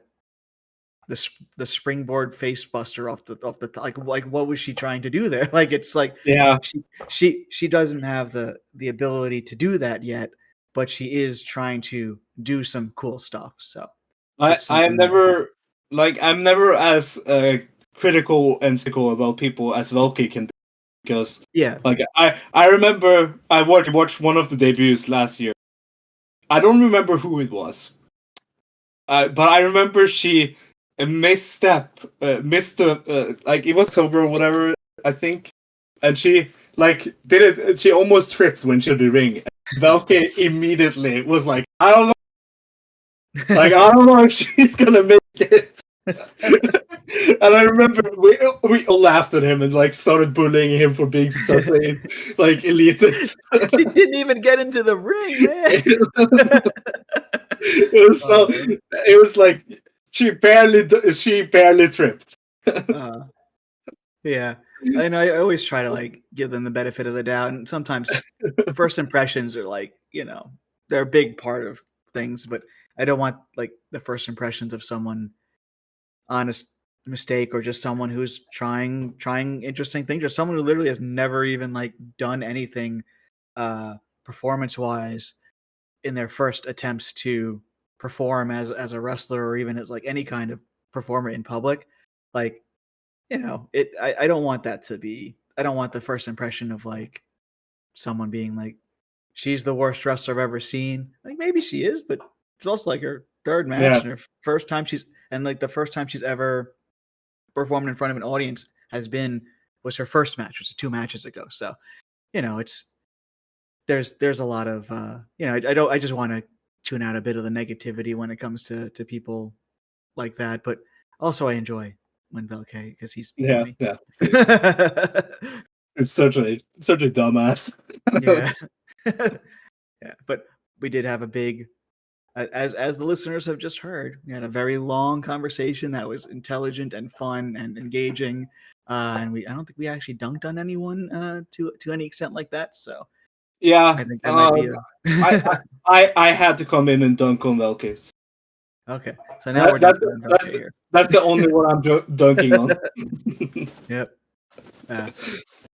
And like, yeah, and with that, like, we've answered all our 3 questions. We've talked about past, even like the future development, all that stuff. So, you have anything else you want to chat about? Anything else in these last 10 years of Actwres that you want to just shout out and talk about? I really want to go back and watch some of the early years more in depth because I haven't. I've only watched matches here and there and like more of the your independent wrestlers right now, watching their like big stuff, like Anu and Takase, especially and also a lot of Misa Matsui back in the day, so it's Misa Matsui. But like I really want to watch like a lot of the older matches and stuff. Like when I've seen that much of Natsupoi in this promotion. Yeah, because that goes so far back. Yeah, like the early, like the first match of hers, like I've seen, and when she comes out to like Dragon Force and drops her baton into the front row, and now seeing her as a superstar and all that, Yeah, like, just and like it's amazing how much of her is like you could see in the initial version of Natsumi. She was not even Natsumi Maki, just Natsumi, which has now become Natsupoi, and you see like some of that spark. She's always been an idiot. Yeah, absolutely, absolutely. You see that from very early on, but also you see like her outshining some of the people that they saw as like the core 4 of that first season of Actwres. So So I don't know if have you watched my videos on the first season? I have. Yeah. They are very informative. I also even show them to a non-wrestling friend of mine so that he could start understanding. Wow, that's cool. I mean, I've already shown him a couple of matches for every, so it just makes sense that I showed him that. But yeah, you got those who are in Dragon Gate. It's such a good like informative podcast YouTube personality to introduce people to it, and I've always appreciated people like that. I don't have time for it, but I really appreciate it when people do. Always try to do like I watch like other creators who like a lot of time you watch like a YouTube video or something and it's like almost always like garbage or full of factual stuff. Some people in the motorsports community just read off of Wikipedia and then that's the whole thing. And I'm like, I can't, like I want to make sure I'm literally like going and doing the research, getting the information. And there's one motorsports guy who I watch all of his videos, even though some of them are 8-9 hours long, because they're so informative. They go in depth, and that was like what I was trying to do with those videos. And it's like if I can get like people to understand like the in depth and the weird network of people that have created like the impossibility of like act 0 to happen, even in like act 6 as well, like just the moving parts and all that. Like that's what I wanted to emulate there, and just I feel like it, I want to just be informative and not like just do it so people click on my video. And I think I'm a big fan of having something on my other screen while I'm working or playing a video game. Yeah. So it's always fun to have. Oh, yeah. So stuff like that. It's why I will watch like 2 hour deep dives into like random TV shows. Like, yeah, I treat your videos like that also. So Thank you. appreciate it. But yeah, I of course I love talking about this company. I of course am a reviewer of current, mostly, just like of current Dragon Gate and like I have always preferenced and said, like, told people, I'm not a historian. I am a commentator on current stuff. Yeah. Like I and because I don't have time to watch of the older stuff. And I a like outside of Stardom, Joshi didn't start watching until COVID, when I stopped watching Stardom. Like, which Stardom was for me, like, I like 2017 to 2019, the two companies I knew existed in Japan was Stardom and New Japan. So, like, it was it really needed to be a great lockdown for me to start watching a lot of other stuff. All right, now anything you'd like to promote? I know you commentate on the current state of Actwres and other promotions. So, where else can we listen to you or anything like that? I hope I will be mad at him if he didn't plug our show. But I do Actwres Stage with Velkej. So if he didn't plug that, let me know. Just let me know. I will. I don't remember. It was a 2-hour conversation. And it's okay. So he will talk his ear off, and then I will forget. No, I mean that makes sense. I am the only one pushing it from, like, I have to sometimes remind him after. But we do Actwres Stage on the 5-Star Network. It's a free podcast. Nothing. No. You don't need to do anything to read. You can just listen to it. It's once a month. We talk about the month in bar, and that's it. I also do Batic Dream Dragons, a podcast about Dragon Gate and T, current Dragon Gate T. The two twink promotions in the two major twink promotions in Japanese pro wrestling, and we do that on Spotify, podcasts, and YouTube. Also with the 5. So check that out. It's that's more regular because Dragon Gate and DDT are two very busy. Like they will not stop, sadly. I just went through all of them in Velkej, and I was like, I'm missing like 7 Dragon Gate shows when I'm over there, and I'm only there for like a week. Yep. Yeah, that makes sense. So yeah, you can find me on Blue Sky and Twitter also, but I don't. Because I don't really tweet that much about when I watch the shows, unless I really have to push a match. Like, I have really stopped being actively reacting on Twitter, Blue Sky, unless I'm watching a show live. It's for the best. Yeah, it is for the best. That is true. But yeah, that's me. Yeah, thanks for joining me. I'm really glad to have you on. I love chatting with you, and either here or on Actwres Stage, and hope to be back on there at some point. So definitely, you are invited when you come home. Okay. Yeah. Well, thank you. I'm looking forward to that. And again, thanks again for joining. And I'm going to throw it back to future me in the main podcast. So thanks again. Hell yeah. Future Rich here. And that's pretty much it. Thank you guys for listening. But I also realize I didn't give you my 3 answers. So I started watching around end of 2018, early 2019, just when I was getting back into Joshi after not watching it for a couple of years.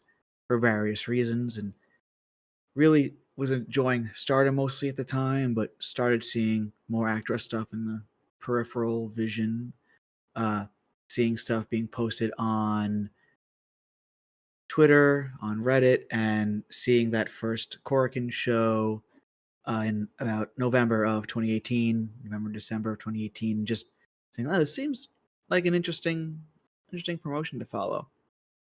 So after that, getting stuff off of Nico, and then pretty much whatever I could get my hands on from the promotion, I would. And then when Nets dropped in 2020, filling those gaps and starting to really see how important the promotion was, and maybe just want to advocate for them and for people in the West to really start checking them out. My favorite moment, I'm not even sure anymore. Everyone had some really cool ones, and I came in here thinking that maybe it was going to be Takase against Saki, knowing all of the drama that was happening behind the scenes and all of that and that stuff. But I really think that one of my favorite moments and something that really has stuck with me ever since I first saw it was Yoshiko Hasegawa's debut, and just it's just something that really just strikes me as a fan, just to watch back and see someone like Yoppie debut like that powerfully against someone so good.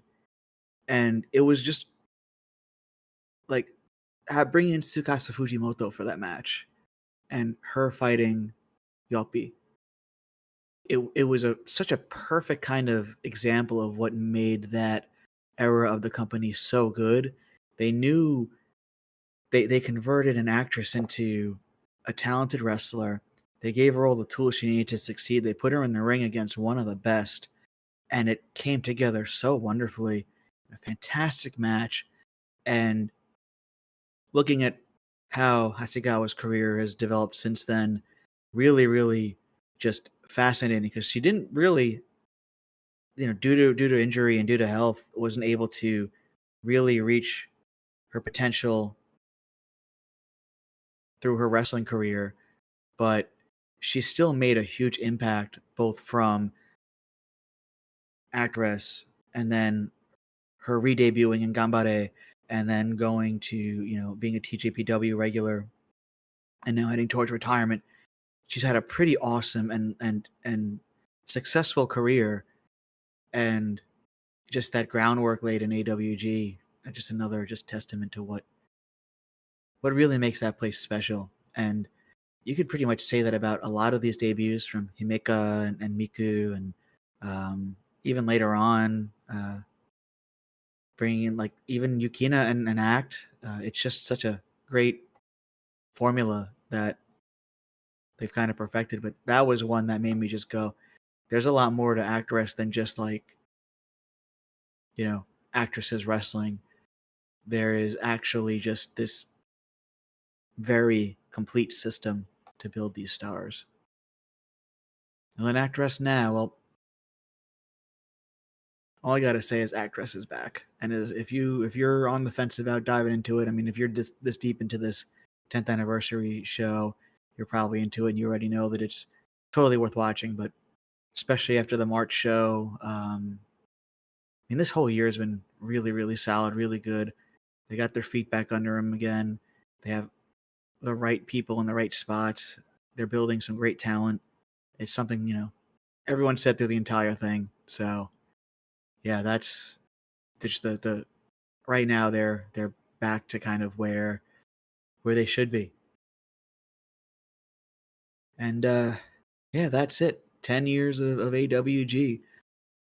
Looking forward to celebrating it in Japan with Saudi and Poi at the Natsu and Saudi show, and then 3 shows at Shinkiba, ARG, and AWG. So that's going to be just fun couple of days. And